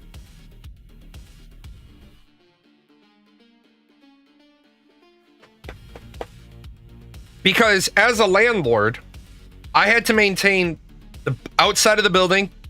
I had to maintain the plumbing, the heat, the air conditioning. I had to maintain all that. Just give them to people for free. You can't give them to people for free. Because if I have a multifamily unit, who owns the building then? That's the problem that people don't understand when they buy a townhouse or they buy a condo. You buy a condo and then you think homeowners association fees are bullshit. Well, I own my condo. You own essentially a room in a building. It's a really big room, but you own a room of a building. Who pays for the rest of it? Like, I had an amazing fucking apartment and a high rise. It was fucking amazing. When I was making fucking buku money, I had an amazing fucking view. I slept among the clouds.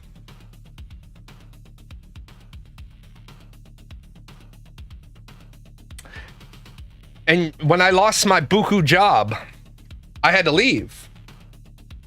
I couldn't afford that shit. But when the company was paying for it, it's not my money. My company gave me a stipend to have an apartment. I found an apartment. They paid for it. Because they wanted me living in the city. They wanted me available because I was marketing. They wanted me available to talk to clients all night. Take them to basketball games. Take them to hockey games. Take them out. Take them to nightclubs. That's what I did. It's okay. I'll do that. Who gets the more expensive buildings? Who gets the cheap ones? Right. Who, like I said yesterday, the building that my daughter was looking to move into was bought for $700 some odd thousand in 2017. Now the building appraises for $1.3 million. After walking into it, that building doesn't appraise for $400,000. But I'm sure that the landlord of that building would love to get $1.4 million for it, fair market value. But then who maintains it? I want to remind people of something. You think of an apartment as really, really, really small. Okay?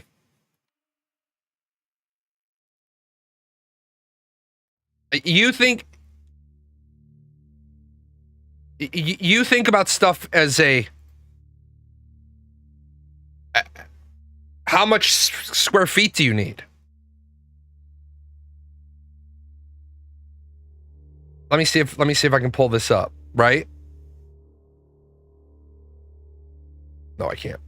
There are a lot of people that do not understand just how luxurious American apartments are.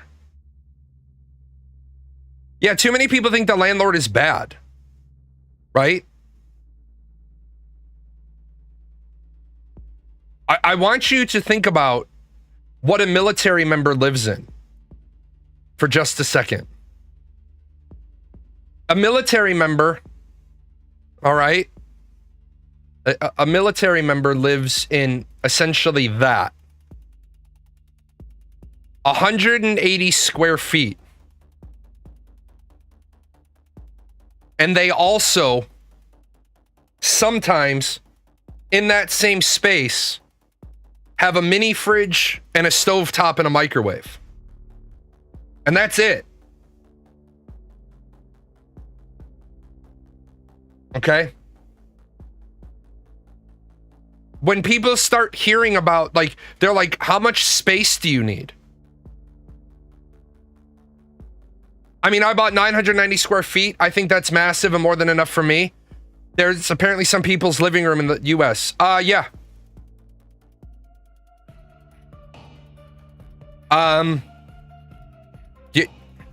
People don't have any realization about what they can actually afford.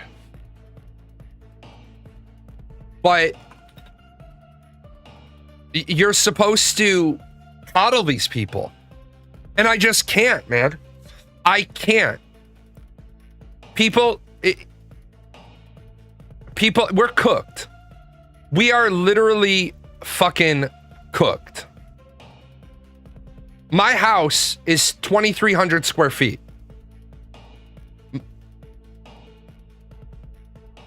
I have more space in my house than I need. When I bought this house, because when I came into town, my wife and I, ironically, we lived right up the street, right? We lived in the apartments right across the street from the cemetery. We wanted our kids to go to school in this town.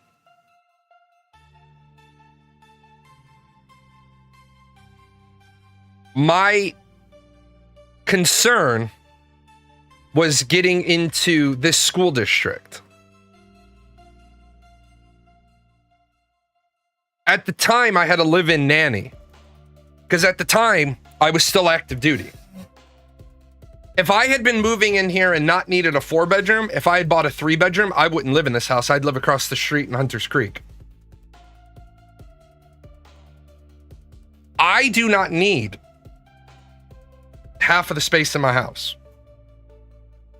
I would have no problem if it was easy.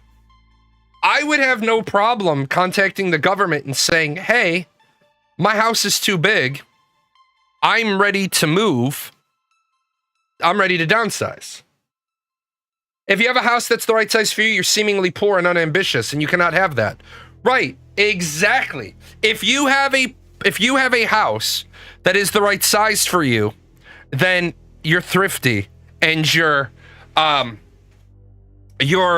not, how shall we say, you're not living up to your full potential according to the book Jennifer Government. I think I'm not blaming women for this. I'm blaming men, women, and society for this. I dated a girl for about a month. We'd met, I had a career, so we met 3 times at restaurants. And then the 4th night, we went to, back to my place. And we pulled up into my driveway and she said, you live here? And I said, yeah. And she's like, here, really?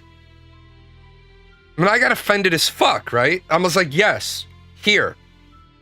And she's like, well, I thought you'd have a nicer house. The fuck you mean you thought I'd have a nicer house? I'm like, have you not paid attention to all the conversations? Because I got pissed. Like I was pissed. I was like, have you not been paying attention to everything I've said to you? I live here for right now because the university is 8 blocks away and I'm finishing my master's degree. And once I finish my master's degree, that would be a time for me to look to move out of this house. But I live here to be close to the university. I also live here because conveniently, I'm on the junction of 4 bus lines. If I have to get somewhere and I need to read, I can take the bus.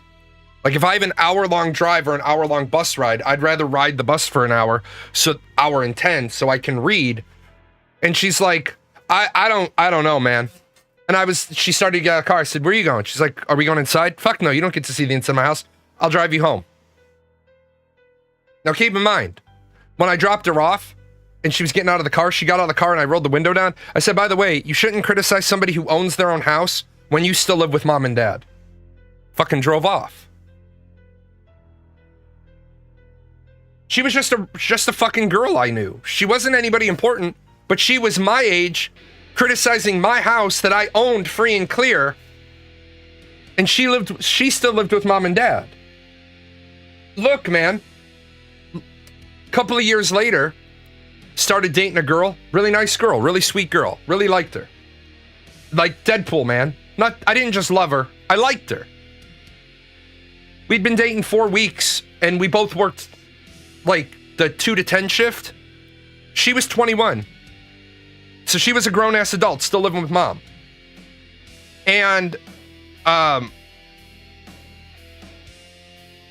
we were going to like dinner and movies at like 10 to 4 in the morning because we worked 2 to 10. 4 weeks into dating, her mom kicked her out of the house. You gotta leave. The fuck you mean you gotta leave? Like, because you're going on dates? So she moved in with me. She was there 2.5 years. Your first house has to be a small place. Salty bread. My first house was a 5-bedroom house with a full apartment in the basement with a pool house, a bathhouse, and an in-ground pool. Oh, your first house has to be a small palace. Palace. I didn't. Yeah, damn, that's it. I figured your tits and ass were going to be bigger, right? Exactly. No, my first house, the first house was 5-bedroom with a full apartment in the basement and a bathhouse, a pool house, and an in-ground pool. The first place I owned.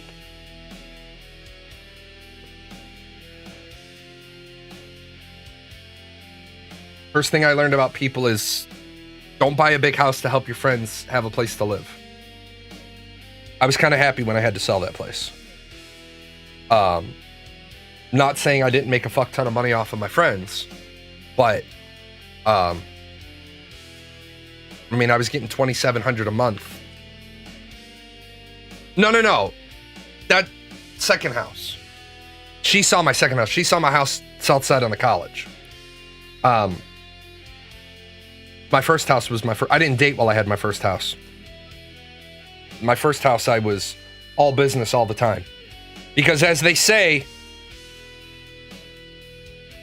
you might lose money while chasing women, but you'll never lose women while chasing money. And that's the society we live in. But we live in a society where people are fucking dumb. I'm sorry. I'm sorry. I'm not going to apologize anymore for my views towards dumb people.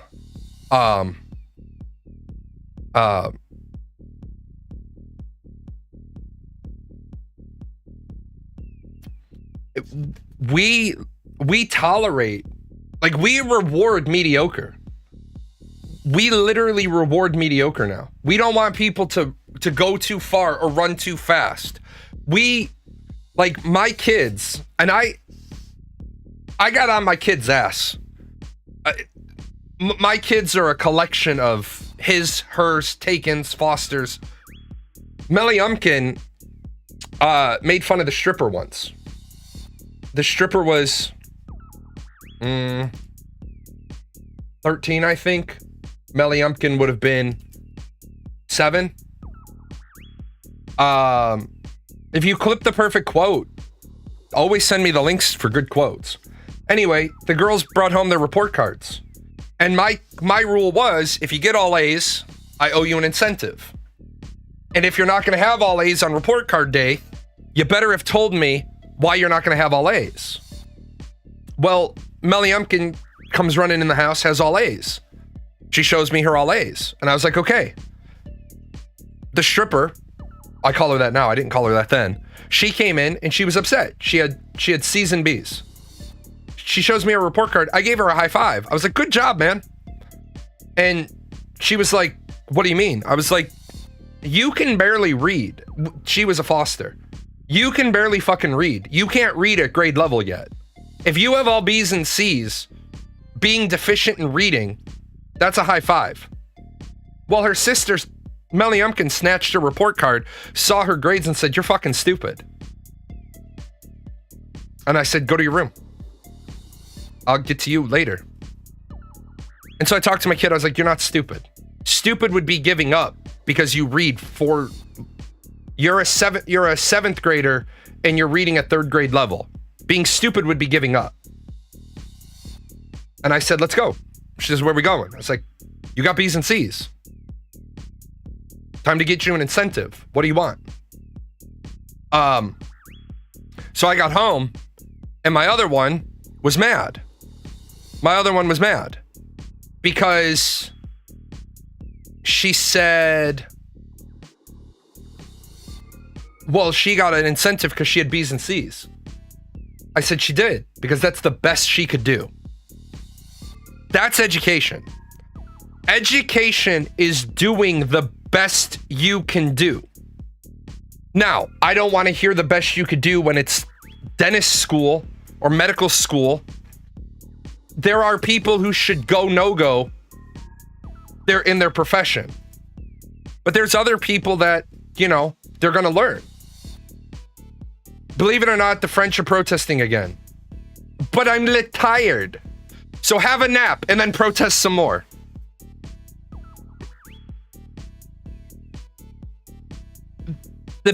The biggest issues and why people don't like creators like me is don't start everything with I statements. I want people to give me their complaints about their lot in life with an I statement. I went to school. I went to college. I did what my parents told me. I did what my school told me. I took out $250,000 worth of loans. I got a college degree. I can't get a job. Good. Now, say all of those back to me without talking about anybody else. I went to college. I got a degree. I can't find a job. Ding, ding, ding, ding, ding, motherfucker. Well, I was just doing what other people told me. Yeah? Now what are you going to do? Now what are you going to do? Like the people who say, it's not worth me even trying because I'll never get ahead. Good, that's a defeatist attitude. Move out of the line, would you? You're in my way. When you failed this semester in high school, my dad told me just to get a job because apparently I wasn't good enough to pass. I said, fuck you, got a job and graduated a semester late, but still did it. He was tough love. That is tough love. But do you know what that is? That's that old school tough love, the shit you need to hear. That's the shit you need to hear. Hey man, you're fucking stupid. Get a job. Because you obviously have been given this fucking golden opportunity to get 12 years of education. And you didn't want to. So now, get a fucking Joe job. Like, I get it. And that's why the first chapter of my book, because I'm writing a book on politics. The first chapter of my book is all about the failures of the school system. We can't fix anything. How do I fix a world where, like the guy earlier arguing, well, you said if you win your revolution, you're revolutionists, but you're calling Iran terrorists. They're not mutually exclusive. If you rebel, you're rebels. If you bomb innocent people, you're terrorists. You're rebels and you're terrorists. If you win, you're revolutionaries, but you were still terrorists. If you hurt civilian populations in order to achieve your political means, you're still terrorists. The United States government is a bunch of fucking terrorists. I'm sorry, they're fucking terrorists. They achieve their political means by bombing civilian targets. That is the definition of terrorism. Well, the Iranians were making nuclear weapons. Yeah, they very well might have been.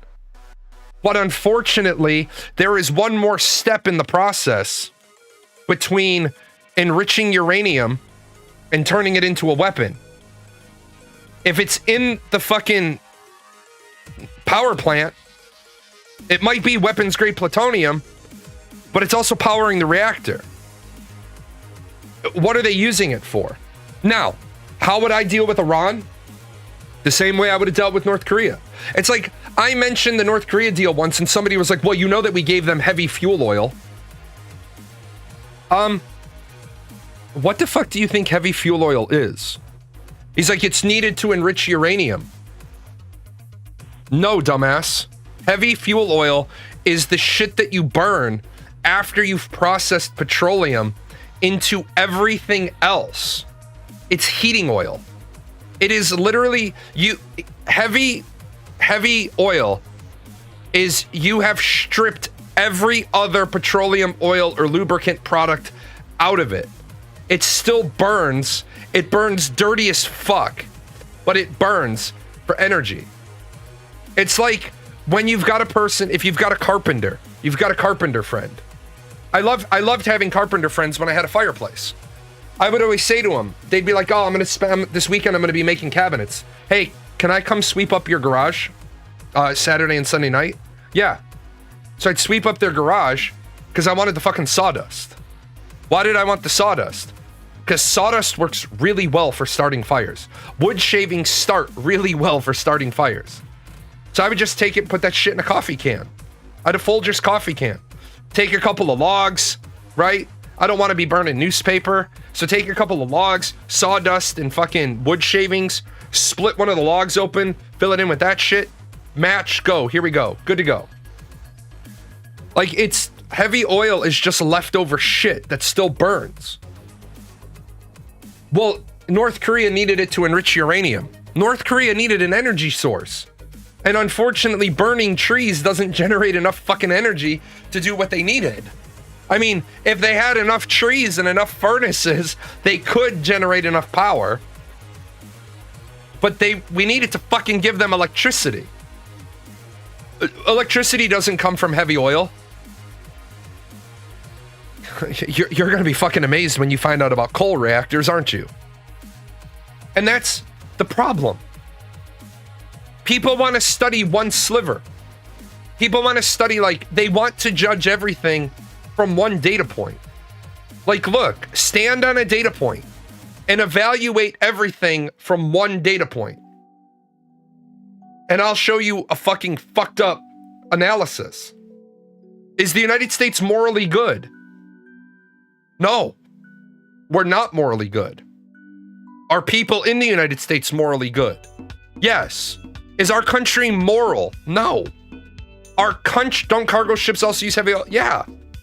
Lots of places use fucking heavy oil because it's a cheap, dirty fuel, but it's still worthwhile to use because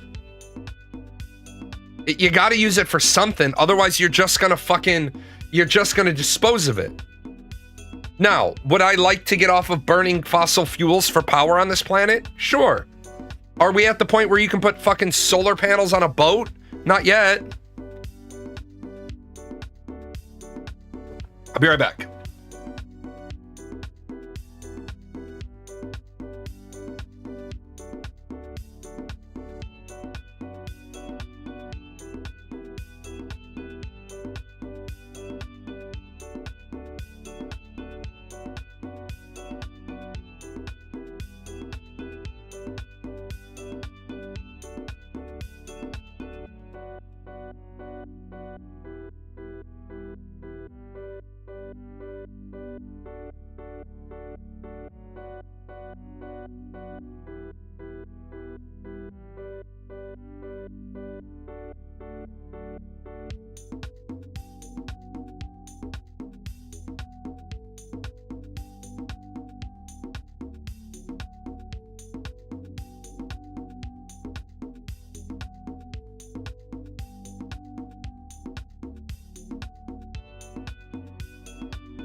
All right.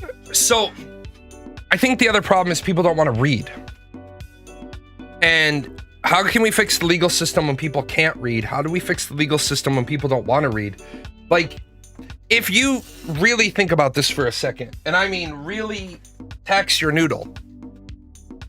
This was written 75 years ago, 76 years ago now. We should not be in the situation that we're in. The world should have read 1984, and it should have been the literal instruction manual for how to avoid a dystopian government. Back, because I had read 1984 in probably 1996.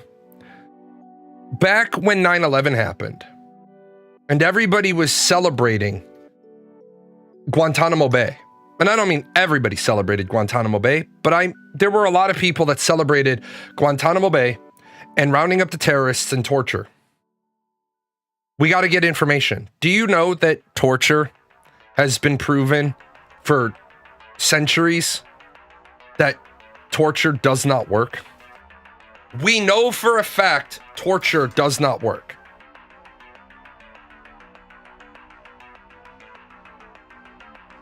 Um, 1984 is a very heavy read.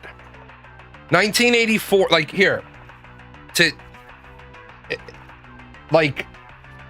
I dog ear pages, right? I dog ear pages when there's places I want to go back to. I probably have 50 dog ears in a book that's about 300 and with the afterword 338 pages, and I have 50 dog ears. Torture gotten confessions aren't reliable because when you torture them, they'll tell you what you want to. Yeah, you're not reading 1984 on your breaks at work. No. You're gonna think about it. It's a thinker. Yeah, we know for a fact that torture, they'll tell you what you want to hear just to make it stop. Now, fear is a great way to extract information.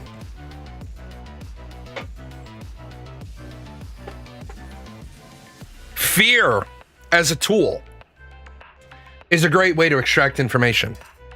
What I mean by that is, there's a scene in the movie Olympus Has Fallen, and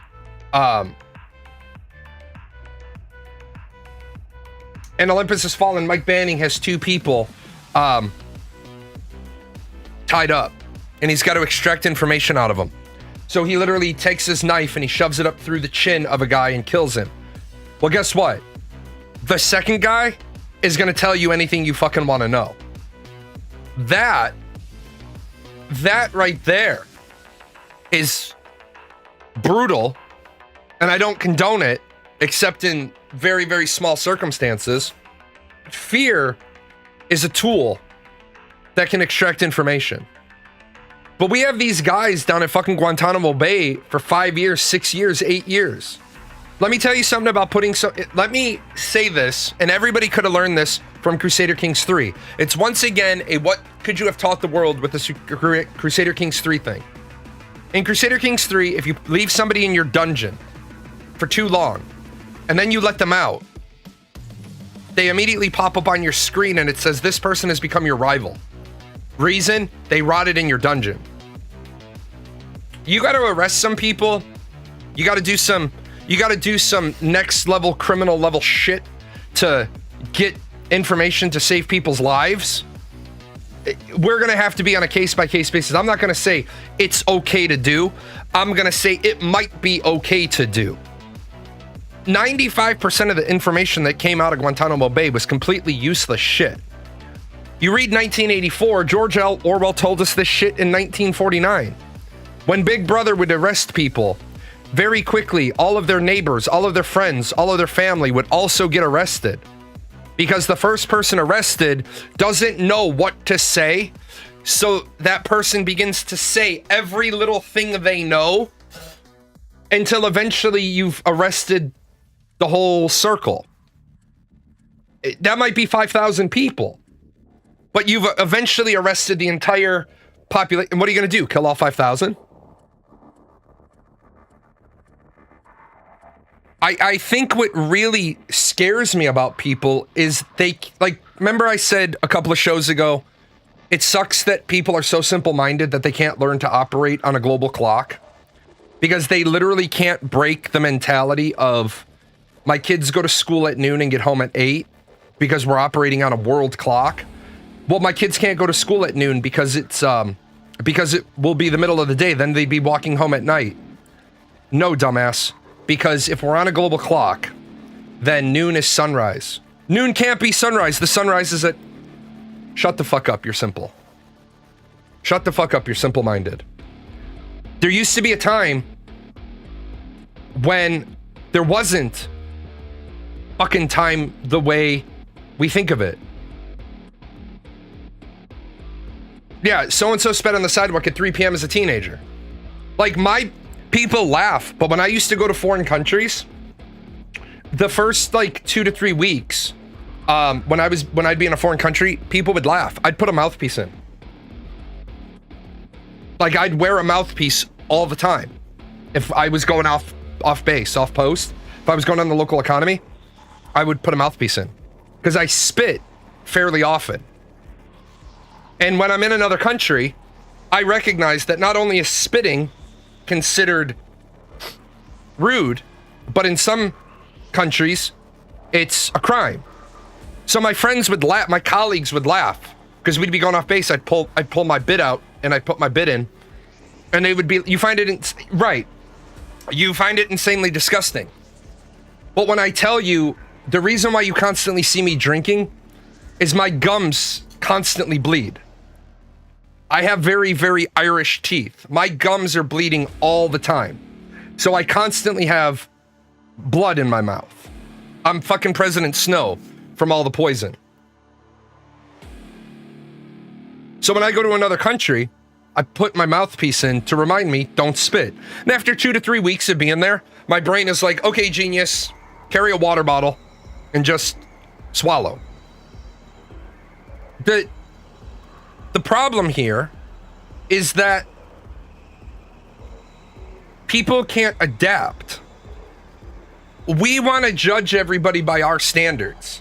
Like, for example, again, I'm not huge on nude beaches. They're not my thing. I like it does, yeah. I like the idea of working to unwrap the present.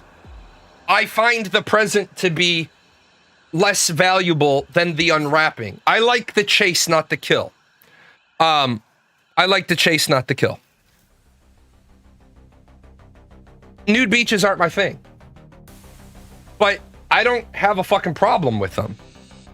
I don't have a problem with the existence of nude beaches.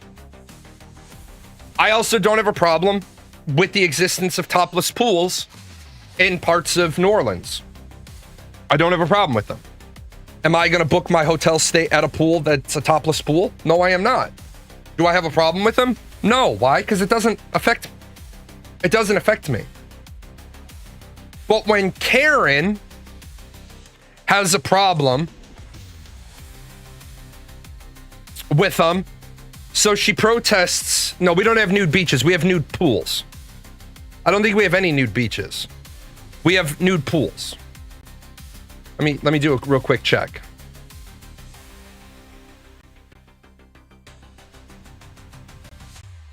Oh, we do.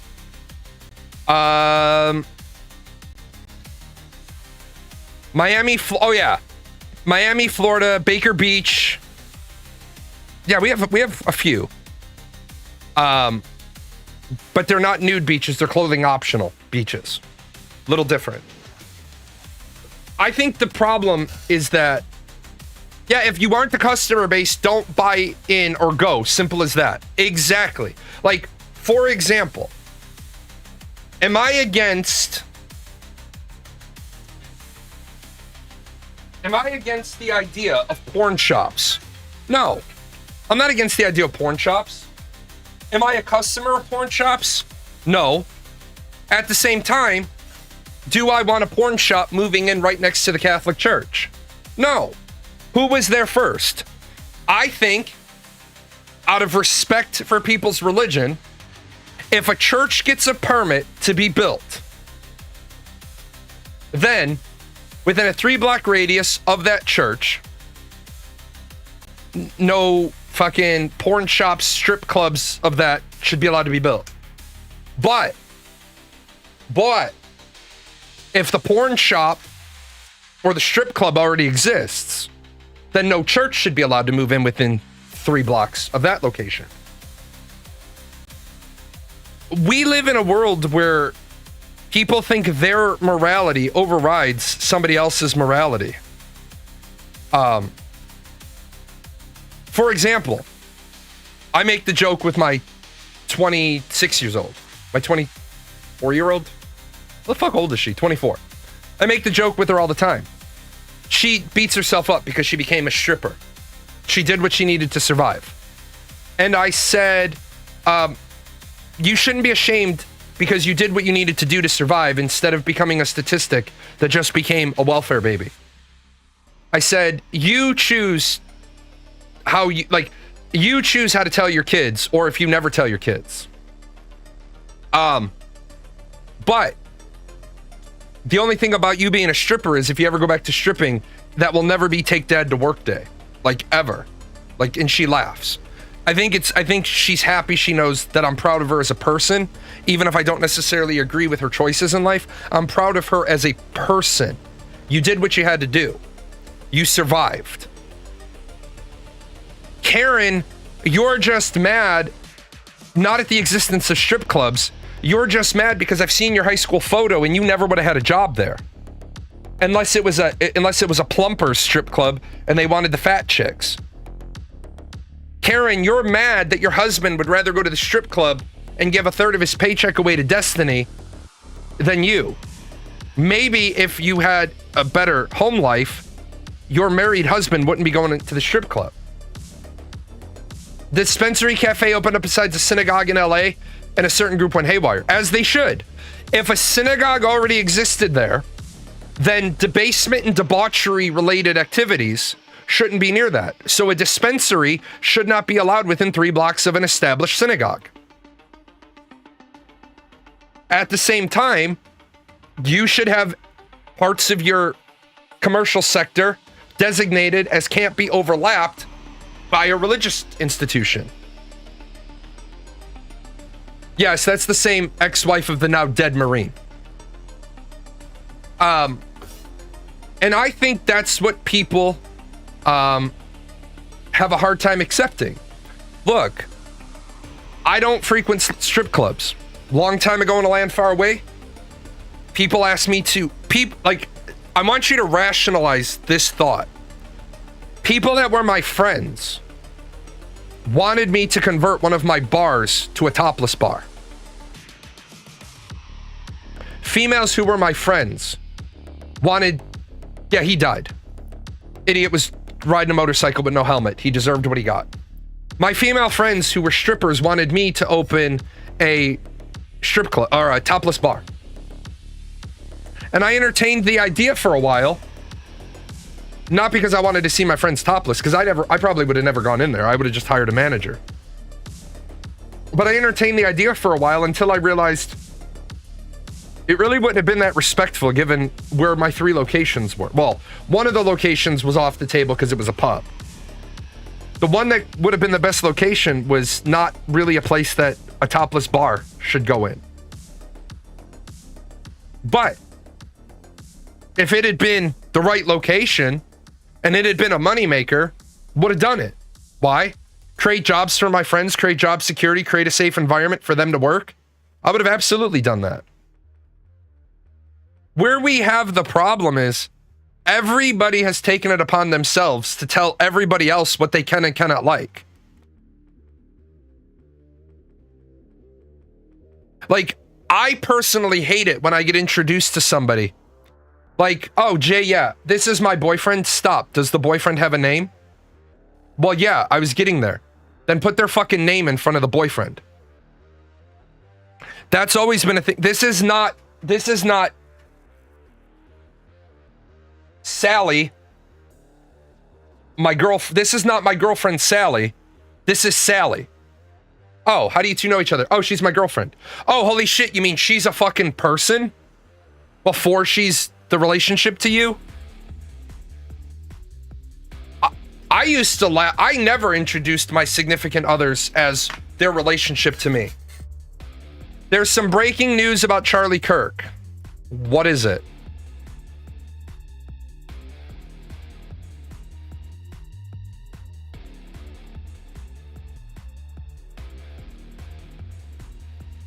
The only thing about Charlie Kirk I hear about is that he went on a xenophobic tirade against the New York mayor candidate, and he's potentially going to Utah.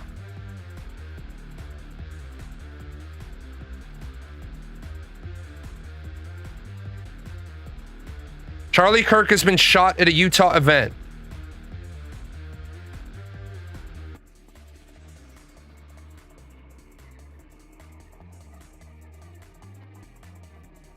So, yep, Charlie Kirk has been shot at a debate at Utah University.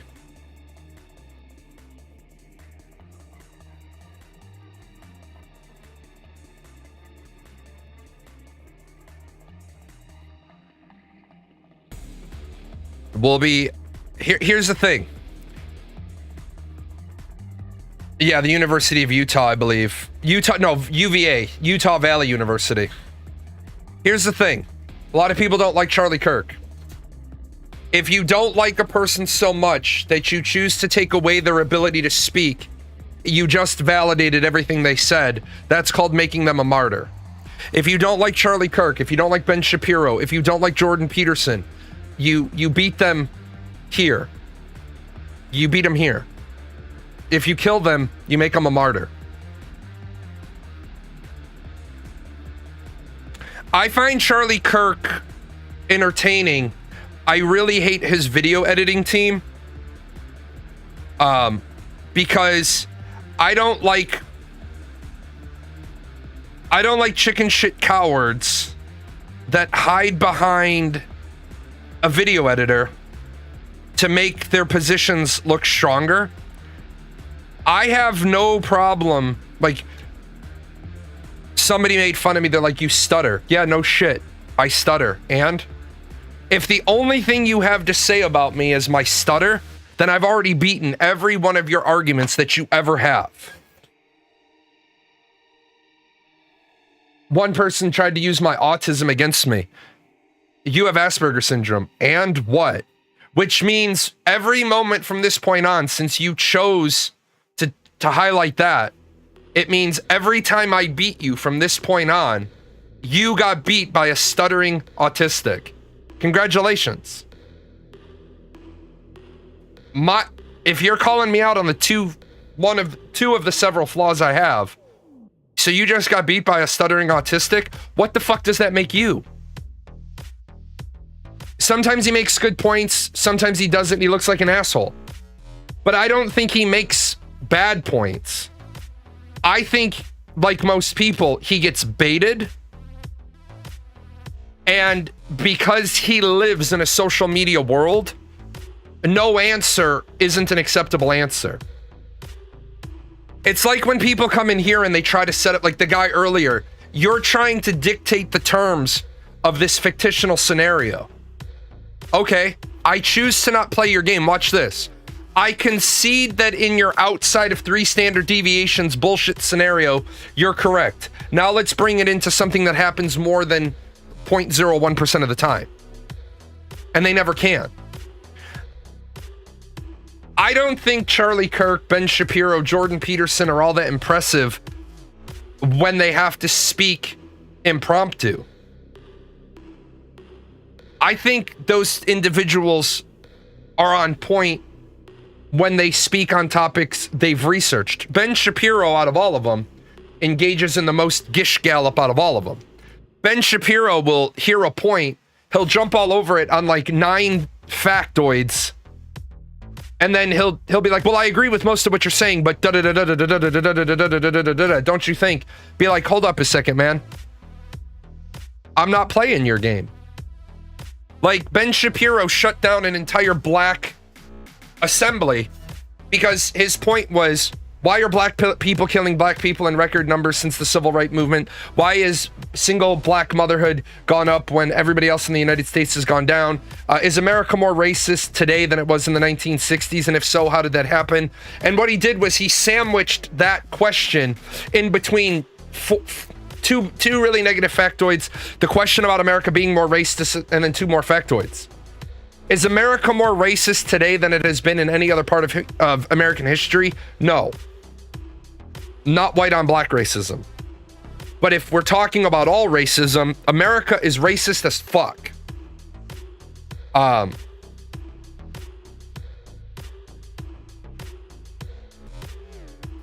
The trick here is, yeah, Shapiro gish gallops, Peterson mostly, well, no, that's not true about Peterson. Peterson, that's not what Peterson does. Peterson does not allow you to make assumptions for him. And that's what,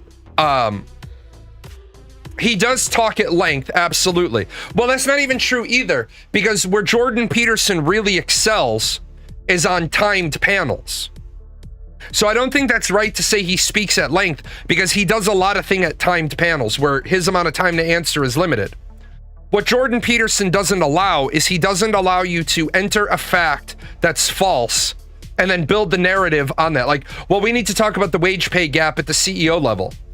No, let's talk about the wage pay gap across the board. And I think I still have it. I might not have prepped it, but let me see if I have it.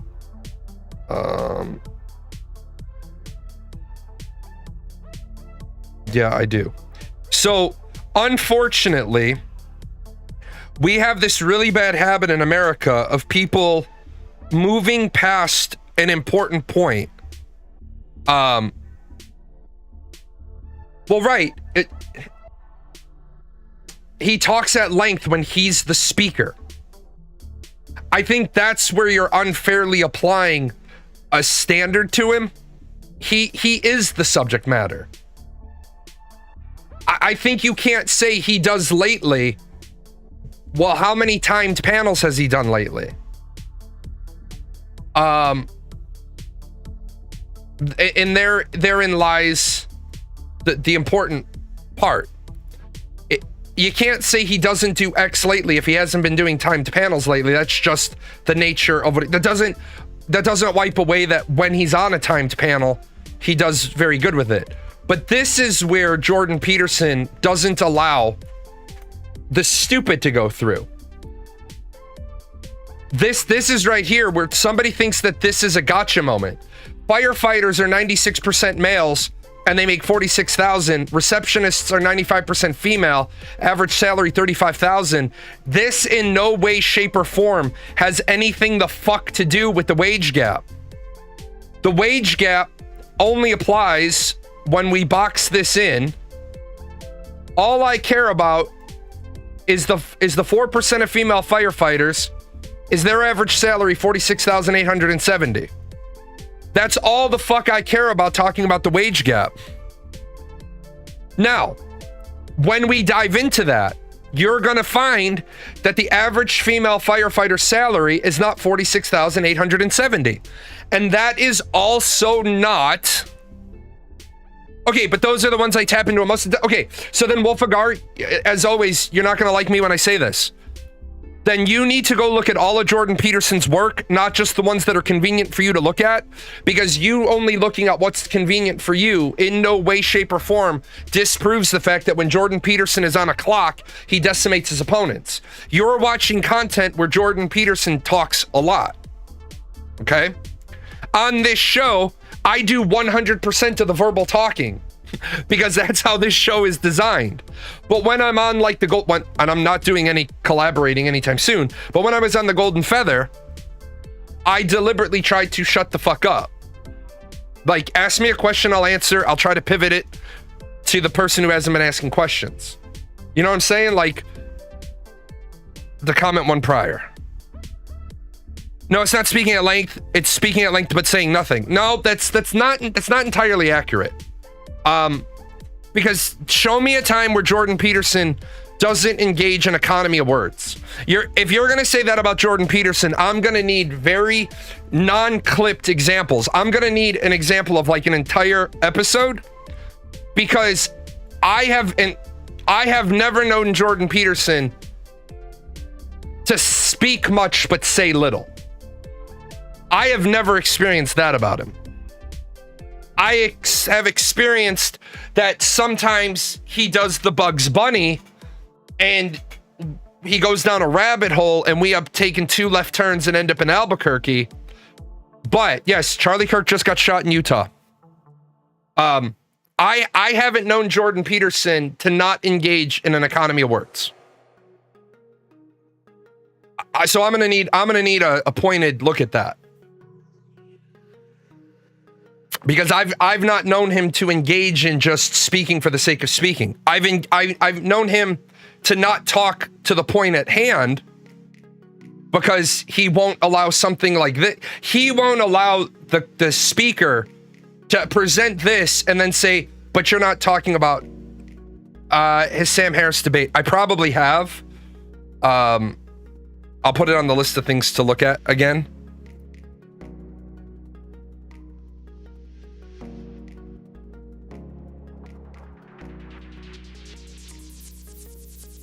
But Charlie Kirk, I'm sorry, Jordan Peterson doesn't allow a presenter, a speaker, to hit him with bullshit like this, move on from it, and he'll be like, no. If you showed that, how many receptionists work 24-hour shifts? And why are we comparing firefighters to receptionists? See, everybody wants to talk about the CEO problem. Okay. CEOs are a bag of fucking dog shit that we can unravel. But I don't want to hear about the CEO problem unless we're talking about a female CEO of a Fortune 500 company being paid less than her male predecessor was paid, if and only if she has comparable and comparable skill sets. Because if she doesn't have comparable and comparable skill sets, she doesn't deserve as much money. Here's an apple, here's an orange. Notice the vitamin C discrepancy. Exactly. A female firefighter's salary is the same as a male firefighter's, with national median annual wages $59,000. Pay varies significantly based on location, experience, specific department, with potential earnings ranging between 34,000 and 101. Right. And that's what we need to make sure that we always compare. And then I got to get out of here. You can't say national firefighter salary, because you have to make sure that you're including apples to apples. A female firefighter versus a male firefighter. The male firefighter pool should only be firefighters, not lieutenants, not captains, not battalion chiefs. We have to put all of those into separate categories. Now, are women at 4% of the firefighter contingent, 4% of the lieutenants, 4% of the captains, 4% of the battalion chiefs? Probably not. Why? For the same reason that women are generally not senior partners or named partners at law firms after 20 years, when people they graduated from law school are. Well, there is a pay difference in some jobs like that. That's what you have to recognize. There is a pay difference. But you are absolutely correct, because you have to look at, why is there a pay difference? Well, I compared firefighters and the ones in Chicago. Yeah, because you compared Chicago. I don't get, like, if you have the Chicago data, you can only compare the Chicago data to the Chicago data. If you have Chicago data, New York data, LA data, Atlanta data, you have to compare each of those independently, because they're all paid different. How come these hot stripper women make more money, way more money than when I strip? Right. There's a great question. Because Lou, you're in the same boat as me. I'm a reverse stripper. I come out naked and the women give me money to put clothes back on. Yeah, there's a deeper level than that as well. Your roommate is an EMT and a firefighter, so he gets paid as a EMT and a firefighter. Meanwhile, somebody who's only an EMT or somebody only a firefighter. Like, and the final call is, when I became a first-year teacher, somebody accidentally saw my pay stub. And they flipped the fuck out. Because, they flipped the fuck out because they're like, how are you making that much as a first-year teacher? And I took my pay stub and I said, well, how much I'm making is none of your fucking business. If you've got a problem with my pay, then you go talk to the fucking union, but my pay is none of your business. And after fucking raising 7 shades of hell, they found out that I was a first-year teacher at the school, but I had 3 years of teaching experience that they gave me credit for, and I had a master's. So I was MA plus 3, or 3 years MA plus 15, because I had 15 credits past my master's, and they were a 5-year teacher in the BA column. Anyway, we will talk more about that either tomorrow or Friday. It's my daughter's half day at school, so I take the family out to dinner. And then we're gonna do some video games tomorrow. I don't know if I'm gonna do All Once Human tomorrow or some other stuff, because I got some shit to get off my chest after that fucking shit was thrown at me. I will see you guys tomorrow. I wonder if the organic meat sack that runs this channel knows a lot of these sponsors don't sponsor us anymore. They were longtime sponsors. The credits are fine. Do we get paid? Is any of this sponsorship money for Gale, Daisy, the Chaos Fund? You are a figment of Jalan's imagination.